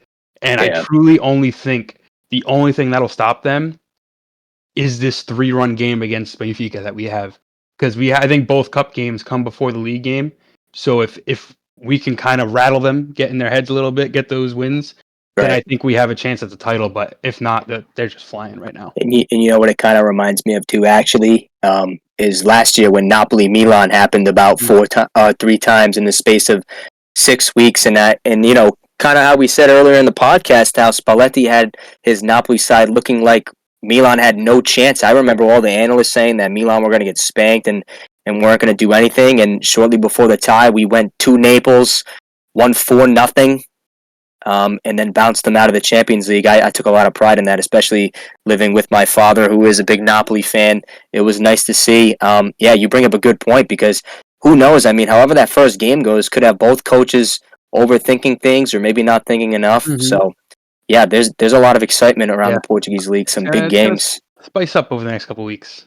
Yeah, for sure. I was going to say the second leg of the Cup is like 4 days before the biggest game of the season, really, for you guys. I mean, for both teams. So it's going to The only question I have, I guess, would be, Jay, is so I noticed that you mentioned they play Port after the first leg of the cup. So Hmm. who does Sporting have? Anybody like reasonable enough to give them a run for their money? Because Port will definitely give you guys a little bit of a game. So Yeah, and that's definitely something that I think Benfica could overlook because Porto has been poor, but they could also put too much kind of pressure on themselves just because it's Porto, because you kind of do that every time. But I think for that game, Sporting if I'm has yeah, yeah, so that's the same. That's the team middle that Porto table. just kind of made light work of this week. So Okay. I wouldn't be too concerned, but it's definitely a letdown game for them where they might just coming off a high if they get a win over Benfica in the Yeah, next be on like their 5 days heels. and lose, or they might be rattled if they lose to Benfica. So it's all a mental game at this point because I think these two teams are two of the best teams that have ever played a campaign in Portugal. I think they're very talented teams. So we'll see what Mm. happens, but I'm definitely looking forward to it. And Yeah, and if with you guys that, got nothing else, I think we can move yeah, I on. think it's a good time to jump. With that, we'll move to the Bundesliga, where it was a fun week at the top of the table. If you weren't a Bayern Munich or a Dortmund fan, it was a fun week for the underdogs. We saw Leverkusen and Stuttgart continue their great campaigns. Bayer Leverkusen winning 2-1 over Heidenheim, who came up from the second division last year, of course, and Stuttgart also beating a team away who came up from the second division in Darmstadt. We can start with Stuttgart. It was Garassi back in the 11, back on the score sheet. And a Stuttgart team who we kind of tipped to lose a little bit of momentum doesn't really seem to be doing so. They took advantage of Dortmund dropping points to Wolfsburg, and they have a nice little cushion between themselves and fifth place Leipzig. Yeah, Yeah, I mean, I definitely. think I that's. think it's. Oh, go Go ahead, ahead, Pat. Jay. Nah, go ahead. You're good. I just think it's a great welcome sign for them to see Gerassi come back into the team. They've been doing pretty well actually without him. Unda's been starring in the team. Right. He's been on the score sheet pretty much every week that Gerassi hasn't played, and I think up until that season he hadn't scored in when Gerassi was playing, which was kind of funny. But now Gerassi's back, Gerassi's scoring, Undav's not. So it's just weird how things work out in football sometimes. But it's definitely a good sign to see him come back, and they got a good result. I mean, this win plus Dortmund's dropping of points means that they have a nice little gap between themselves in fourth place. So they're pretty much, unless all hell breaks loose in the Bundesliga, they're pretty much almost set at this point, I think, to make the Champions League next season. I was just gonna say, it is good to see Garassi get back into the team. Just looking at the scoreline, I mean, Stuttgart third place playing last place, and they barely scraped the result. It seems, Right. even playing a man down, it's just very odd. I mean, I'm actually looking at this. I know we're probably gonna talk about all the stoppages in the games, but this gentleman got a yellow card at 45th minute plus 24. Right. So seems like they played a lot of game, and also obviously a lot of time missed. But yeah, just looking at the scoreline, I mean, what we said could still remain true. I mean, they did play the dead last team and barely scraped the result. So you never know. They could potentially slow down. But to G's point, I do think they're probably set in third because between them and Dortmund, the form is pretty similar. Yeah, and Stuttgart kind of interests me, to be honest. I think there's a couple teams in Europe this year that are going to find themselves making the Champions League, and then next year are going to absolutely fall off. Union Berlin kind of did that in the Bundesliga, Yep. and it's kind of sad, these smaller teams. I'm sure that Garassi won't be sticking around for next season, and, there's going to be a ton of games. I remember that was kind of my takeaway from Girona, who I watched the game. We'll get to La Liga soon. But similar to Stuttgart as well, they're having a great campaign. Hopefully, it's something that they can build on.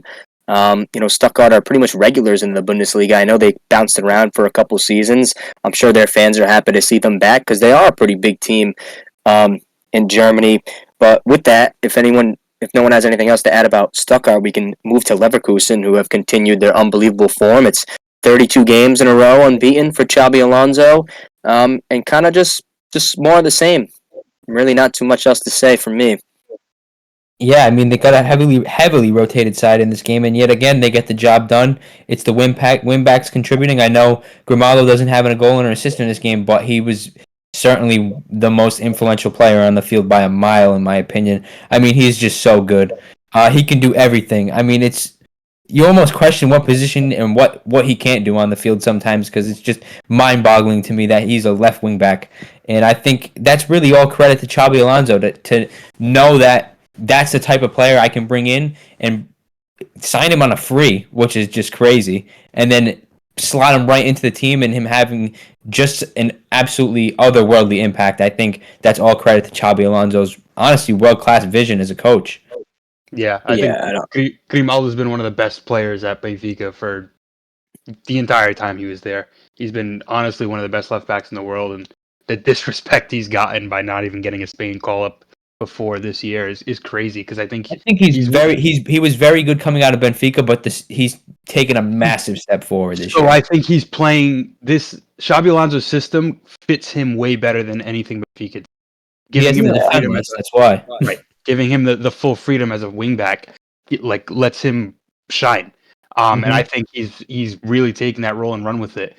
But yeah, I was definitely one of the harshest critics when he left on a free to Bayer Leverkusen. I'm like, why are you gonna go there? Like all the options you could do, you should be going to any top club.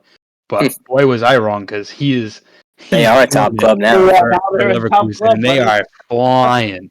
They are flying. So yeah, I will. I'll eat that one. But yeah, they're fun to watch, man. They're a fun team. I really find myself looking forward to the weekend so I can watch Leverkusen play at this point now because they're just so entertaining. Like I want to watch them every time they're on. I want to watch them. I don't want to watch any Premier League game. If Leverkusen's playing at 9:00, I'm not watching the Premier League. I'm watching Leverkusen play because they're that good. It doesn't even matter who they play at this point. Yeah, so I do want to touch on one thing kind of related to what Ann just mentioned a minute ago about like Union Berlin losing, like getting too high and then falling off. I really hope this doesn't happen with Leverkusen because I can definitely see a player or two leaving. I don't think Xabi Alonso's there. I think there's too many big jobs that need a good coach, and I think he's probably number one on everyone's list. So I really hope that getting through this point, they are able to kind of stick to what they did to get here and repeat it and not kind of crash and burn when they lose 2 or 3 players and their coach. So that really goes for everybody having a good season. I think they'll be going to Liverpool. I don't think so. I think it's almost inevitable that they're going to crash and burn next season. I mean, Xabi Alonso's certainly gone. You're not going to replace what he's brought into this team. No, not at all. Frimpong's going to be gone. I think Victor Boniface will probably be gone. I wouldn't be shocked if Florian Wirtz goes. So I think it's going to be a lot of change going into next season for Leverkusen. But I think it might not be a bad thing. They're definitely going to make a lot of money out of it. They're going to get a lot of prize money from winning the Bundesliga if they go and get the job done. So if they reinvest it right, they might be in an even better place. They might be able to establish themselves as real European contenders. Yeah, I mean, I use Benfica as a reference just because I know them the most and they've been successful at it. They flow through players and managers all the time. Anybody that has real success is gone within a couple of years. Grimaldo being one of the only exceptions. But they've been able to continuously go and find new talent to replace them, new youth, some experience, and only like recently, the last year or two, they've been able to actually bring in some meaningful players. Like we had 2 World Cup champions on our roster right now, and even a season ago too with Enzo. So, I mean, you need to be able to continue to do what got you here, and you can't move away from it because I think this Bayer Leverkusen is a pretty big team. Like they should be able to repeat this or something similar to this over the next few seasons. Let's have a little dialogue about Xabi Alonso because I know Patrick kind of just name dropped Liverpool, and that is kind of the job that he's linked with the most. It's easy to say because Klopp is obviously going to be on the way out, but I actually want to play devil's advocate because I think they'd be wrong, to be honest, to a point. Xabi Alonso, I don't think Liverpool have the squad, in my opinion, to play at 3 at the back. It remains to be seen what Xabi Alonso would do with that side, and so far it seems like he's the type of coach that knows how to get the best out of his players, and maybe he'll be able to sit down and continue building on the 4-3-3 that Klopp has built. But in my opinion, like when I watch Leverkusen and I watch Liverpool, I think they play different brands of football. And for right now, I question if Xabi Alonso can go into a job like Liverpool and get the best out of those players. But the only reason I question that is because I haven't seen him do that yet. I feel like this Leverkusen team has played three at the back for a while. It was a side that, similarly, he did play in the Bundesliga. He's familiar with the league. Obviously, he did play for Liverpool. So, I don't know. It's cool. It's a cool. It would be a cool appointment in terms of his relation to the club. But for right now, I'm not sure he's the best candidate. I don't know what you guys think, but So I think there's going to be this era of transition, right, with Klopp leaving, because Yeah. you lost Henderson. You've got like some of these players that are kind of moving away from there. Like you've lost the Salah core could of be gone. that original team. Salah might be gone. Mane's gone. Firmino's gone.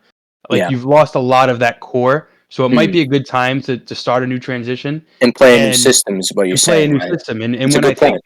when you think about the squad, my only concern is their attack. I don't think their attack can work in this system. In a two I feel like striker, yeah, I agree. right. I don't think it works. There's a couple question marks I have. Right. But looking at the midfield and defense, I actually think it might fit them better.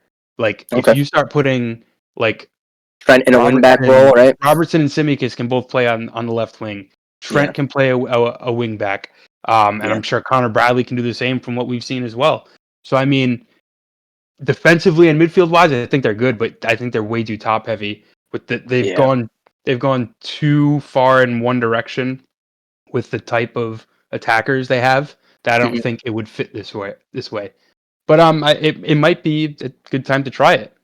Yeah, and I don't doubt the ability of their players to play that system, because when you sit here and kind of fantasize about, like Trent in a wingback role and Robertson in a wingback role, they have two rock center backs, in my opinion, in Van Dijk and Patrick's boy, Konate. So it's just more of a question of I haven't seen Xabi Alonso go into a side that's been playing away and revamp them. What do you think, Patrick?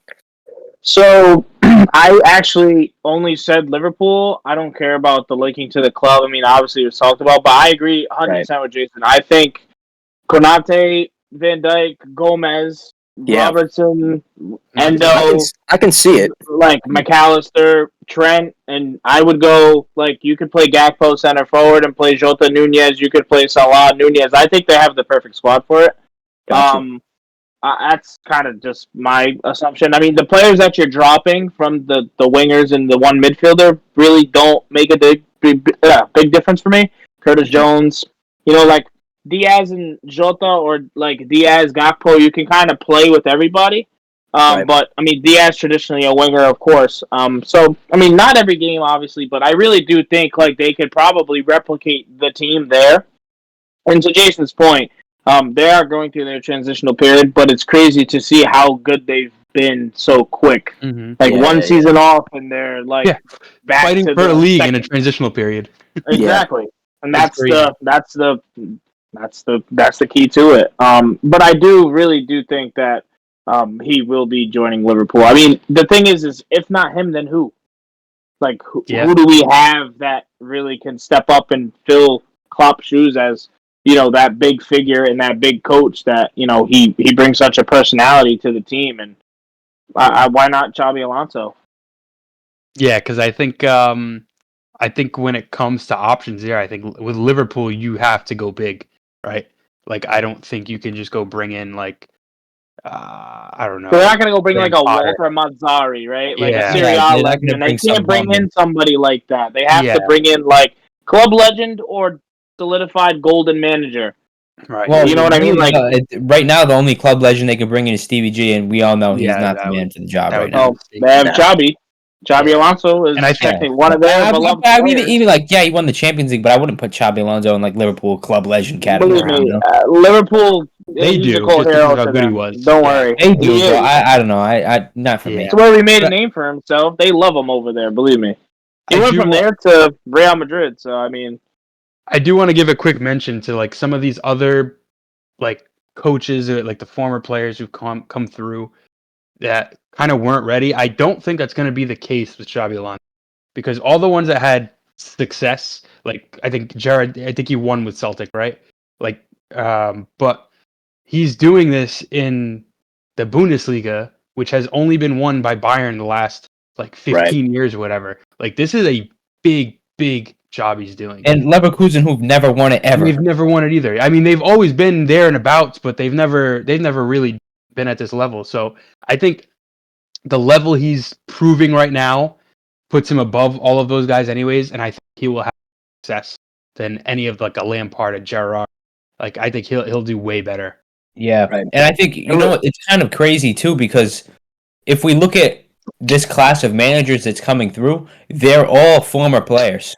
But I mean, what separates Xabi Alonso from all these former players is he's going to be one of the only ones on his CV that has real notable silverware. Like knocking off Bayern Munich is no mean feat at all.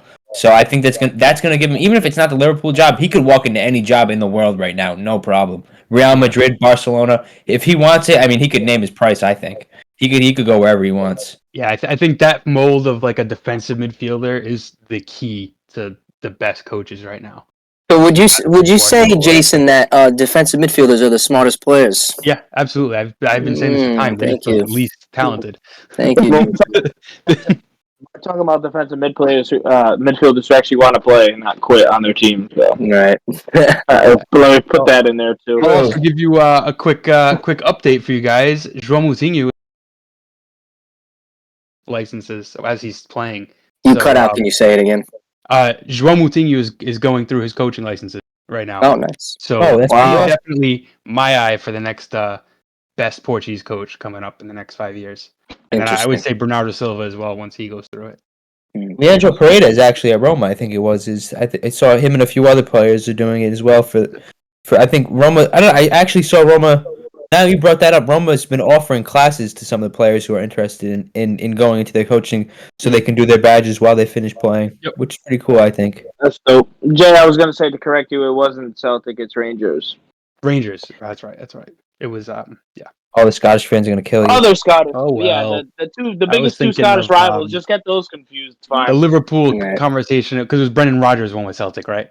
Right. That was the Liverpool connection got me. Other Liverpool manager. Yeah. Apologies.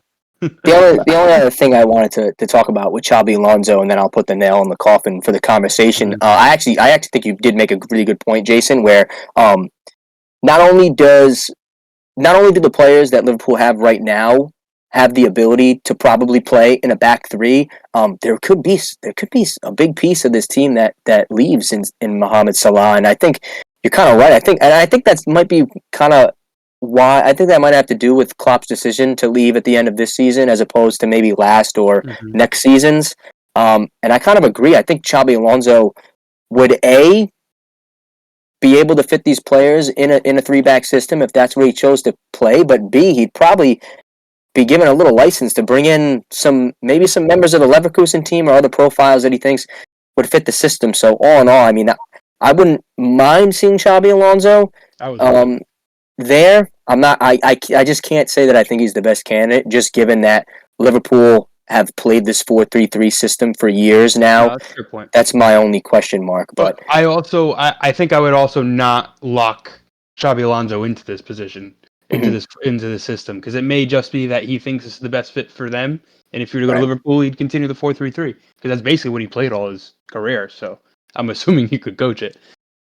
Yeah. So I mean, if no one else has any comments on the Xabi Alonso, if you're watching, comment down below. What do you guys think? Is Xabi Alonso the man for Liverpool? I have my question marks. These guys seem to think he could get the job done.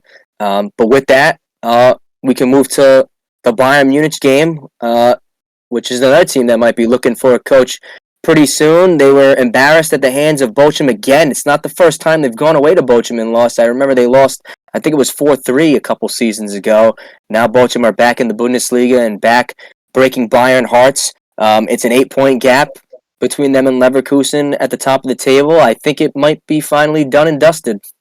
Yep, and I think it's even more embarrassing that it's come out in the press this week that they're trying to line up a move for, who do you know? Xabi Alonso. I think that's a fucking shame, in my opinion. Happened. That's a disgrace that they're even contemplating doing something like that.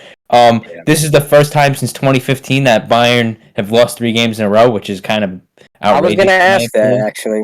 Yeah, I was interested, so I purposely look that up. I had to know how long it's been since they lost 3 in a row. So it's 9 been years. almost 10 years, which is insane for any club at any level to do that is actually incredible. But I think Thomas Tuchel, man, he's really got to be paying attention to what's going on here. I mean, the team selection is all out of sorts again. I think it's kind of really interesting to me that he chose to not speak after the game.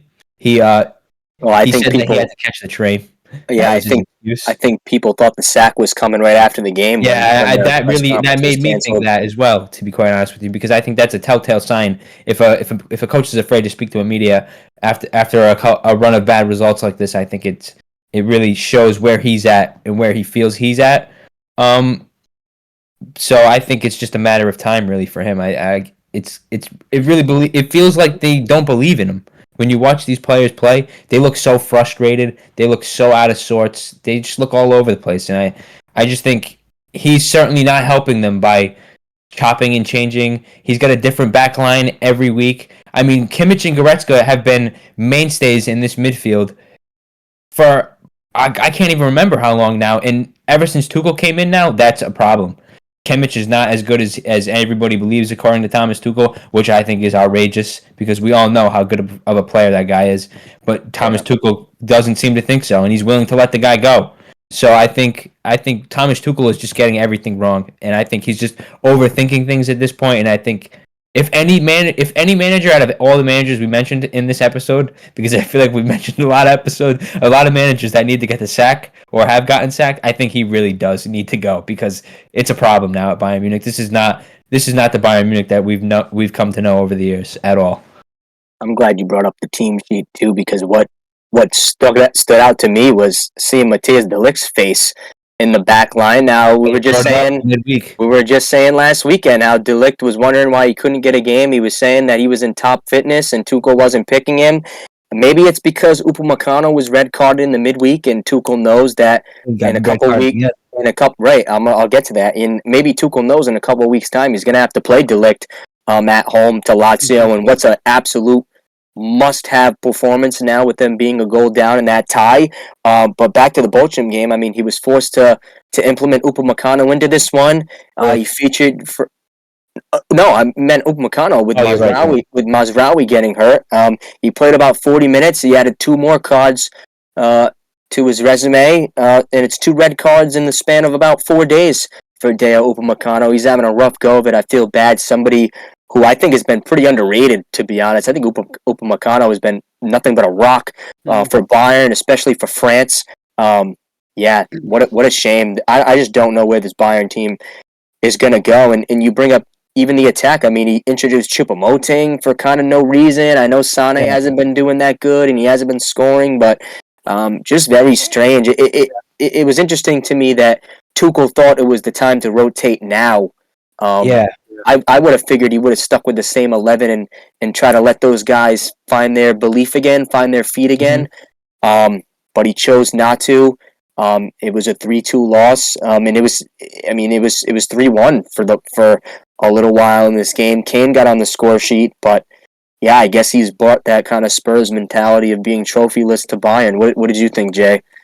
I was gonna say it just it's a lot of throwing shit at the wall and see what sticks. It's not really. It's just I don't see a method to it other than really that. Just let me try something new. And yeah, like you guys have said, it's just weird. Like the kind of rejecting some of the mainstays in this team and kind of putting them down. Like de Ligt's one of their top money signings, and you kind of make it seem like he's some kid who's coming through the academy. So I found it really odd. And then another thing from the post-game interview, I think it was from this game. I don't know if you guys saw it.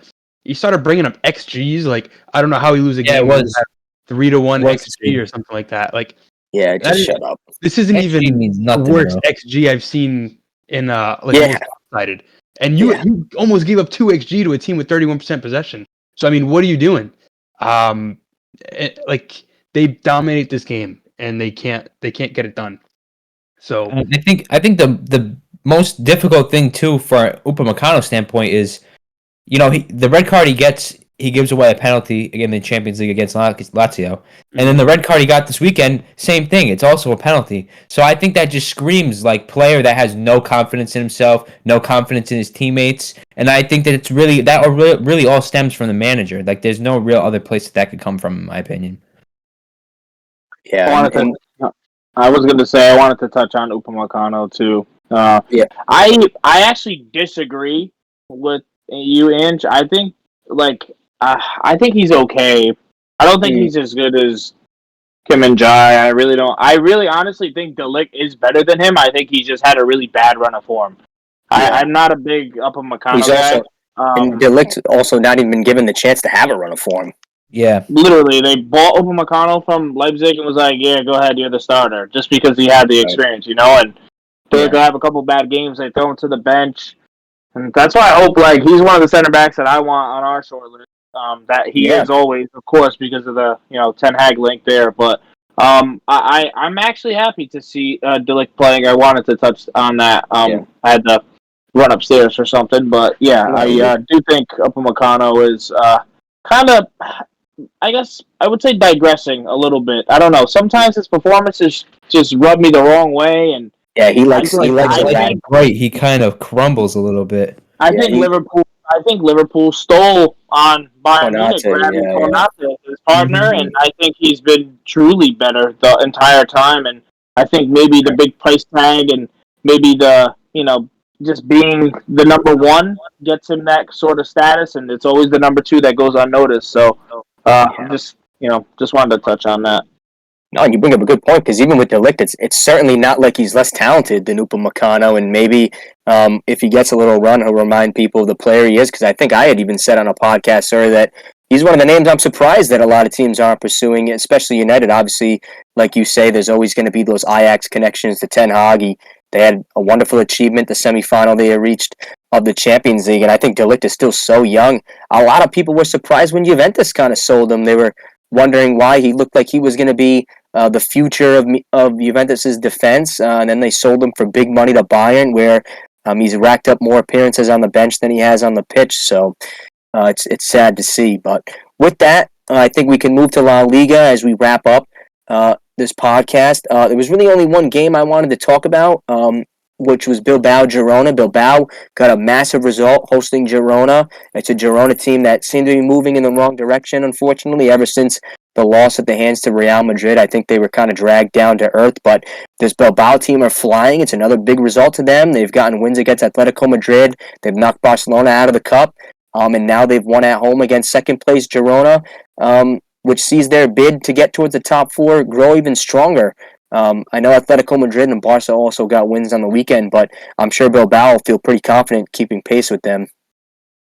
I was going to say it's kind of like we talked about the big loss to the number one kind of takes the air out of Juventus, but I mean Girona looks like to take a huge step back in this one. It's pretty funny. One of my buddies would say, "Hey, bet on Girona, easy money," and I said, "Okay, buddy, I think you should probably go the other way. I bet you Bilbao is going to sneak one." Because of the coming off a huge loss like that, you're competing for the league, and then all of a sudden it's like a nail in the coffin by the league leader. It just makes you lose the confidence. I didn't think that they were going to be the team to come into this game and show, hey, maybe we should be number one. I think that this result is perfect. I think that they were going to come out flat-footed, which they did. They conceded in under 3 minutes. It's just, I think, traditional. Good old-fashioned story. Lose to the number one, and then the next game you just not yourself. So, but I think Bilbao's lucky to sneak one away here, and deservedly so. Yeah, you summed it up well, and even my takeaway from watching the game was that Girona, like you said, they did come out kind of flat, and Bilbao got the first goal. Girona kind of snatched one, and then Bilbao just hit them right in the mouth. It was a sucker punch. I think it was 2 goals in 5 minutes. Well taken. I was surprised, to be honest. And I think Girona showed a little bit of belief because I thought the game was going to end 3-1 after the third goal went in. That was my initial reaction. But Girona actually showed a decent amount of fight, and I think that's one of the things that's been keeping them afloat in this makeshift race they had to win La Liga, where they're now going to probably finish no lower than third. So I was impressed to see Girona respond, but they just looked a lot more vulnerable vulnerable than they have in recent weeks. I'm wondering if teams are starting to figure them out, but it is a Bilbao side that's been flying. And to sneak in really quick, in Savio, I think Nate mentioned Savio would be one of the ones to leave. So we talk about the City partner group. The City group. They grab one of their own, and the first signing of the season for City, really, at the end of the season, Savio will be joining Manchester City. So pretty interesting to see. The City group added a new team to it, didn't they? Is it Istanbul? Right? Turkey. Now they have like 10. I sent you guys the tweet in the group chat. Yeah, I thought it was. I mean, they're gonna get bigger and bigger, dude. It's just one of those things.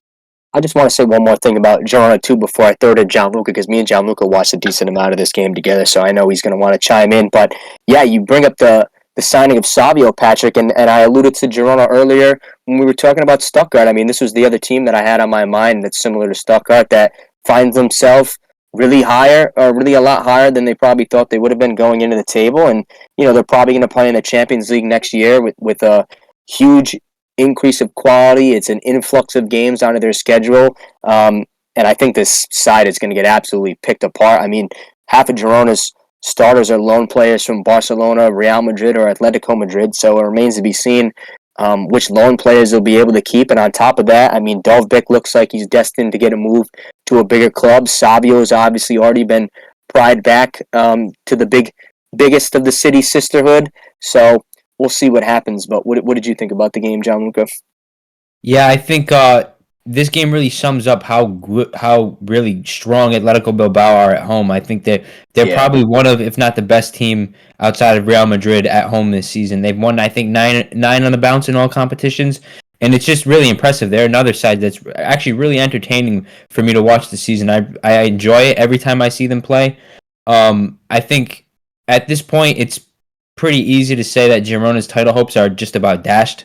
I think it's incredible. You can't discount what they've achieved this season. They've gone further than I think anybody would have ever expected in their wildest dreams. But Real Madrid's just a juggernaut that they're not going to be able to defeat. I do think that it'd be crazy for them to finish outside of Europe at this point. So I think they'll be able to turn things around. I think they're just going through a rough patch right now. I think it was always bound to happen. They've been kind of on a fairy tale run, and I think it was almost destiny that they were just going to hit a rough patch where they were going to drop some points. It's kind of unfortunate that Real Madrid also dropped points this weekend, and they weren't able to capitalize on it, but I think it was just a matter of time, really, before we were going to start seeing some results like this from Girona. Yeah, I completely agree. And like you said, I'll run through some other storylines quick in La Liga. We did see Real Madrid go away to Vallecano and drop 2 points. It was a tie, but yeah, I mean, they didn't really have anything to worry about given Girona losing. I know Barcelona got a win and Atletico Madrid got a win, but I don't think anyone can see them catching Real Madrid at this point. We'll see what Ancelotti does with the back line, because Carvajal did get a red card at the end. I tuned in for the second half of this match, and yeah, it was just kind of a lackluster performance for Madrid. A couple of teams around Europe, off the back of European performances, kind of taking a dip. Real Madrid being another one of them. Their counterparts in Madrid, Atleti, saw a 5-0 win at home versus Las Palmas, so good for them. It was good momentum going into their Champions League game, which if you didn't see, make sure you tune in later in the week because we'll be breaking down that result. And Barcelona got a win as well. It was another good performance from Lamine Yamal, another assist. Lewandowski seems to have found his feet, so we'll see what it does for them, because they have a big tie tomorrow, as the day of recording is, against Napoli. So we'll see. I expect some things from this Barcelona squad. I think a lot of people do. I know we've talked in other podcasts that Xavi's had some tough decisions to make.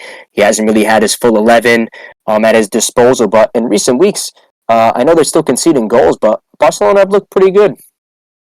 Yeah, they're still getting their results, but they kind of scraped one away in this one, in my opinion. They were lucky to get 3 points, I think. Yeah, it was late. It was late. It was a retaken penalty, too, from Lewandowski. Mm-hmm. The only plus I can see for Barcelona right now is Ter Stegen's back.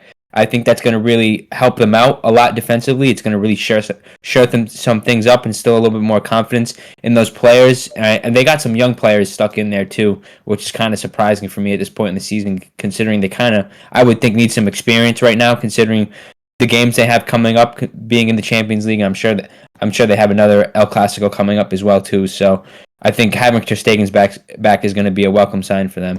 I got a positive for you, G. Yamal.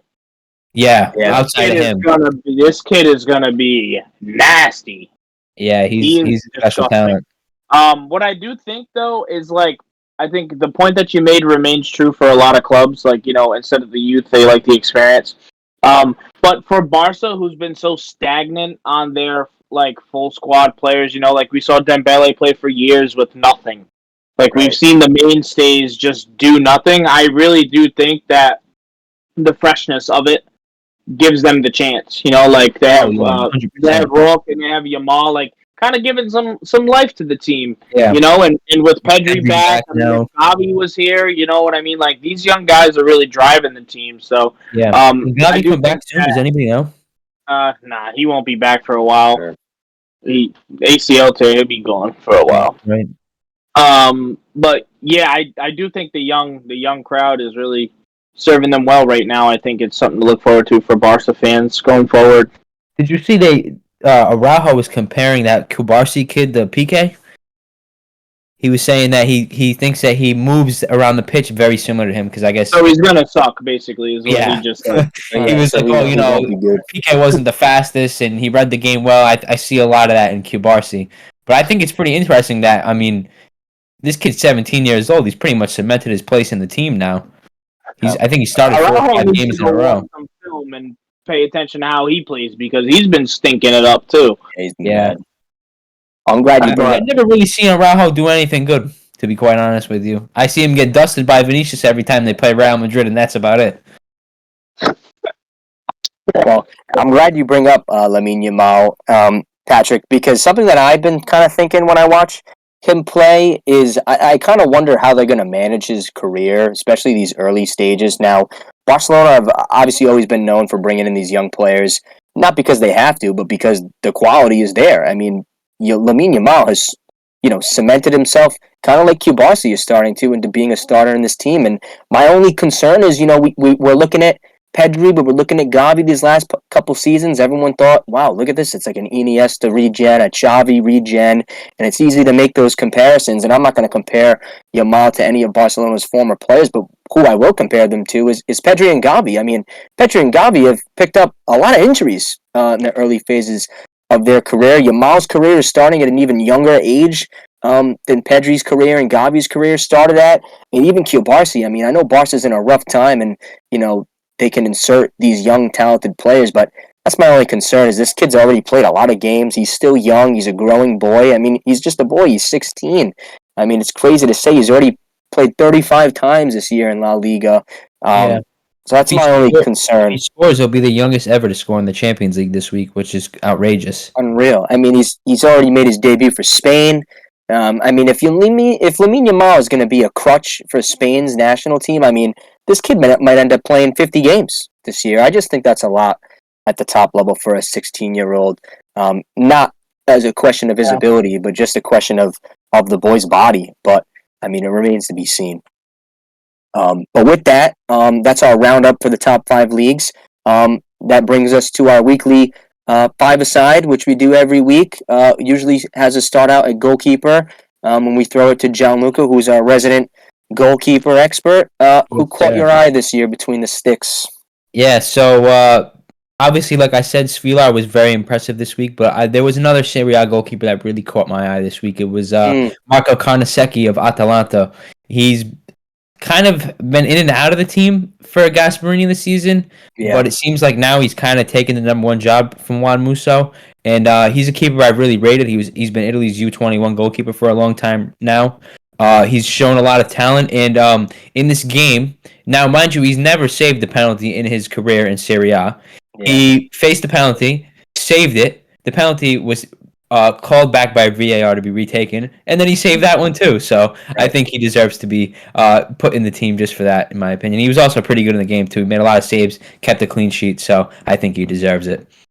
Yeah, that's fine. I mean, I figured that's who you were going to say because I watched this game too, and I was pretty impressed with the double penalty save. So I'm all in on Karnaseki joining the squad for this week. We'll move the defender. I think this is going to be a quick discussion. I know we have his name written down. Patrick touted him to be his man of the match in the City-Chelsea game. He was certainly my man of the match. I thought he was probably the best player I watched this weekend. That was Axel Disasi, a player that since he's made his move to Chelsea was kind of struggling to nail down a starting position, and I would argue that if there weren't so many injuries that maybe he wouldn't have, but this was certainly his best performance for the Blues. I was very, very impressed. He was a rock. I thought he marshaled Haaland pretty well. He had that great clearance off the line, a couple of really good blocks that were as good as goals. I thought Disasi was great. Yeah, I agree. I second that. I would also like to shout. I mean, Lewis Dunk too from Brighton. I mean, they thrashed 5-0. He gets an assist, the big captain. But I mean, just if you guys didn't watch the Chelsea City game, go watch it and then go look at Disasi's stats after this game. He had. I'm actually curious to read look. a couple for you. Yeah, read He it. has 3 blocks. Okay, 16 clearances. Yeah, he That's was on probably all you honestly need to know. Did you say 16, 1-6? Yeah, 16 clearances. Fuck. And 11 headed, by the way. Jesus. So, to me, I mean, that's One man unbelievable wrecking to ball me. back I think, to have 1-1 against you're guarding Haaland, basically, best striker in the world, practically, along with, Alvarez sneaking in there, De Bruyne, and, you're blocking shots left and right. I think, for me, he was my man of the match. If Rodri didn't get the goal and it finished 1-0, it would have been Disasi easily. And not to mention, too, I think when I was watching the game, what impressed me even more about Disasi was there was no Thiago Silva in this team. And I thought he was the leader of the back line, and not to mention, on top of it all, you're away to Man City, who are, I know they're not in first place, but they're my best team in the Premier League. They're probably the best team in Europe. They're the treble holders. Yeah, he was great. And with that, we'll move to midfield. We do have a name written down. It was the first name that came to my mind as well. I'm kind of struggling to think of anybody else, and maybe it's easy to include João Gomez, who had a nice little brace away to Spurs. It was a big result for Wolves. But if no one else had any other midfielders that caught their eye, I think João Gomez slots into this team pretty nice. Yeah, I think that's my pick too. Yeah, I think so. I can't really think of anybody else off the top of my head. Yeah, considering he hasn't really gotten consistent game time due to injuries, suspensions, and stuff like that. I also think you know what too. He doesn't always. I mean, he's only scored once before this weekend, but he's been a solid performer. He's been so consistent for Wolves all season. I think he deserves to be in it. To be quite honest with you. Yeah, I'm with that. And that takes us to our forward position now. There was a couple forwards who had really good performances. I know on paper Højlund has a brace, and I'll show him a little love for Patrick just because he has been on fire. But I don't think his goals were particularly good enough to see him into our side. But what attackers caught your eyes this weekend, guys? I'm gonna shout someone. I know we don't really talk much about the French league, but I do like to keep an eye on what things go on out there, even though it's difficult to get streams for those games. Jonathan David scored a hat-trick this weekend. He's up to 11 goals in the season now. He's second. Well, he's joint second with Lacazette and Ben Yedder, but pretty nice to see. I think he hasn't really been as good as he has been the last year or two, but nice to see that he's still firing on all cylinders. Canadian R9. Yeah, I'm going to throw in Neres. 2 goals, 2 assists in first start in 5 months. Granted, against bottom of the table, but still got to do the work. So that's my pick. I also tag on to Jason. I was going to say, no matter really who they play, I don't really care. 5 months out, you come back, you put up 4 goal contributions. I mean, I don't care who they play. That's unbelievable level of confidence, everything like that. You have to have it all that day, and he really did. The only other person that I could think of would maybe be Saka. Yeah. Possibly. 2 goals. Big deal against Burnley. I just think Neres would remain a true story with double the goal contributions. Yeah, and I think with that, we'll throw Neres at striker, but Saka's certainly making a strong case for flex. I actually liken one of his teammates to be in our flex position too. We didn't even really say his name when we talked about the breakdown of the Arsenal-Burnley game, but I thought Erdegaard was pretty good too. He was making things tick. I thought he had a pretty good captain's performance. Great goal. Yeah, scored a great goal, a little daisy cutter of a volley. And even Rodri too. I know there's a lot of big performances in the in the Premier League this weekend. But I'm good with Saka if nobody has a rebuttal for either of those other names. No, I mean, Odegaard, I think he's finally come into his own, getting some good performances in a row. Yeah. But I think taking that into account, I think it's a bit more impressive. But on the game week, I would probably give it a. No Monza players make the flex for you, Inch. No, hell no, Danny never. Mata. They could have won 6-0. Danny Monza could get a shot, to be quite honest with you. No, hell no. But with that rounds out our five-a-side for this week. It's Carnesecchi in goal. It's Disasi in defense. Joao Gomez in midfield. We're sporting an attack of David Neres and Bukayo Saka. And with that brings us to the end of this episode 14. Thanks for tuning in to Sons of Pitches. Be sure to like and subscribe. Tell your friends. And with that, keep on being a son of a pitch.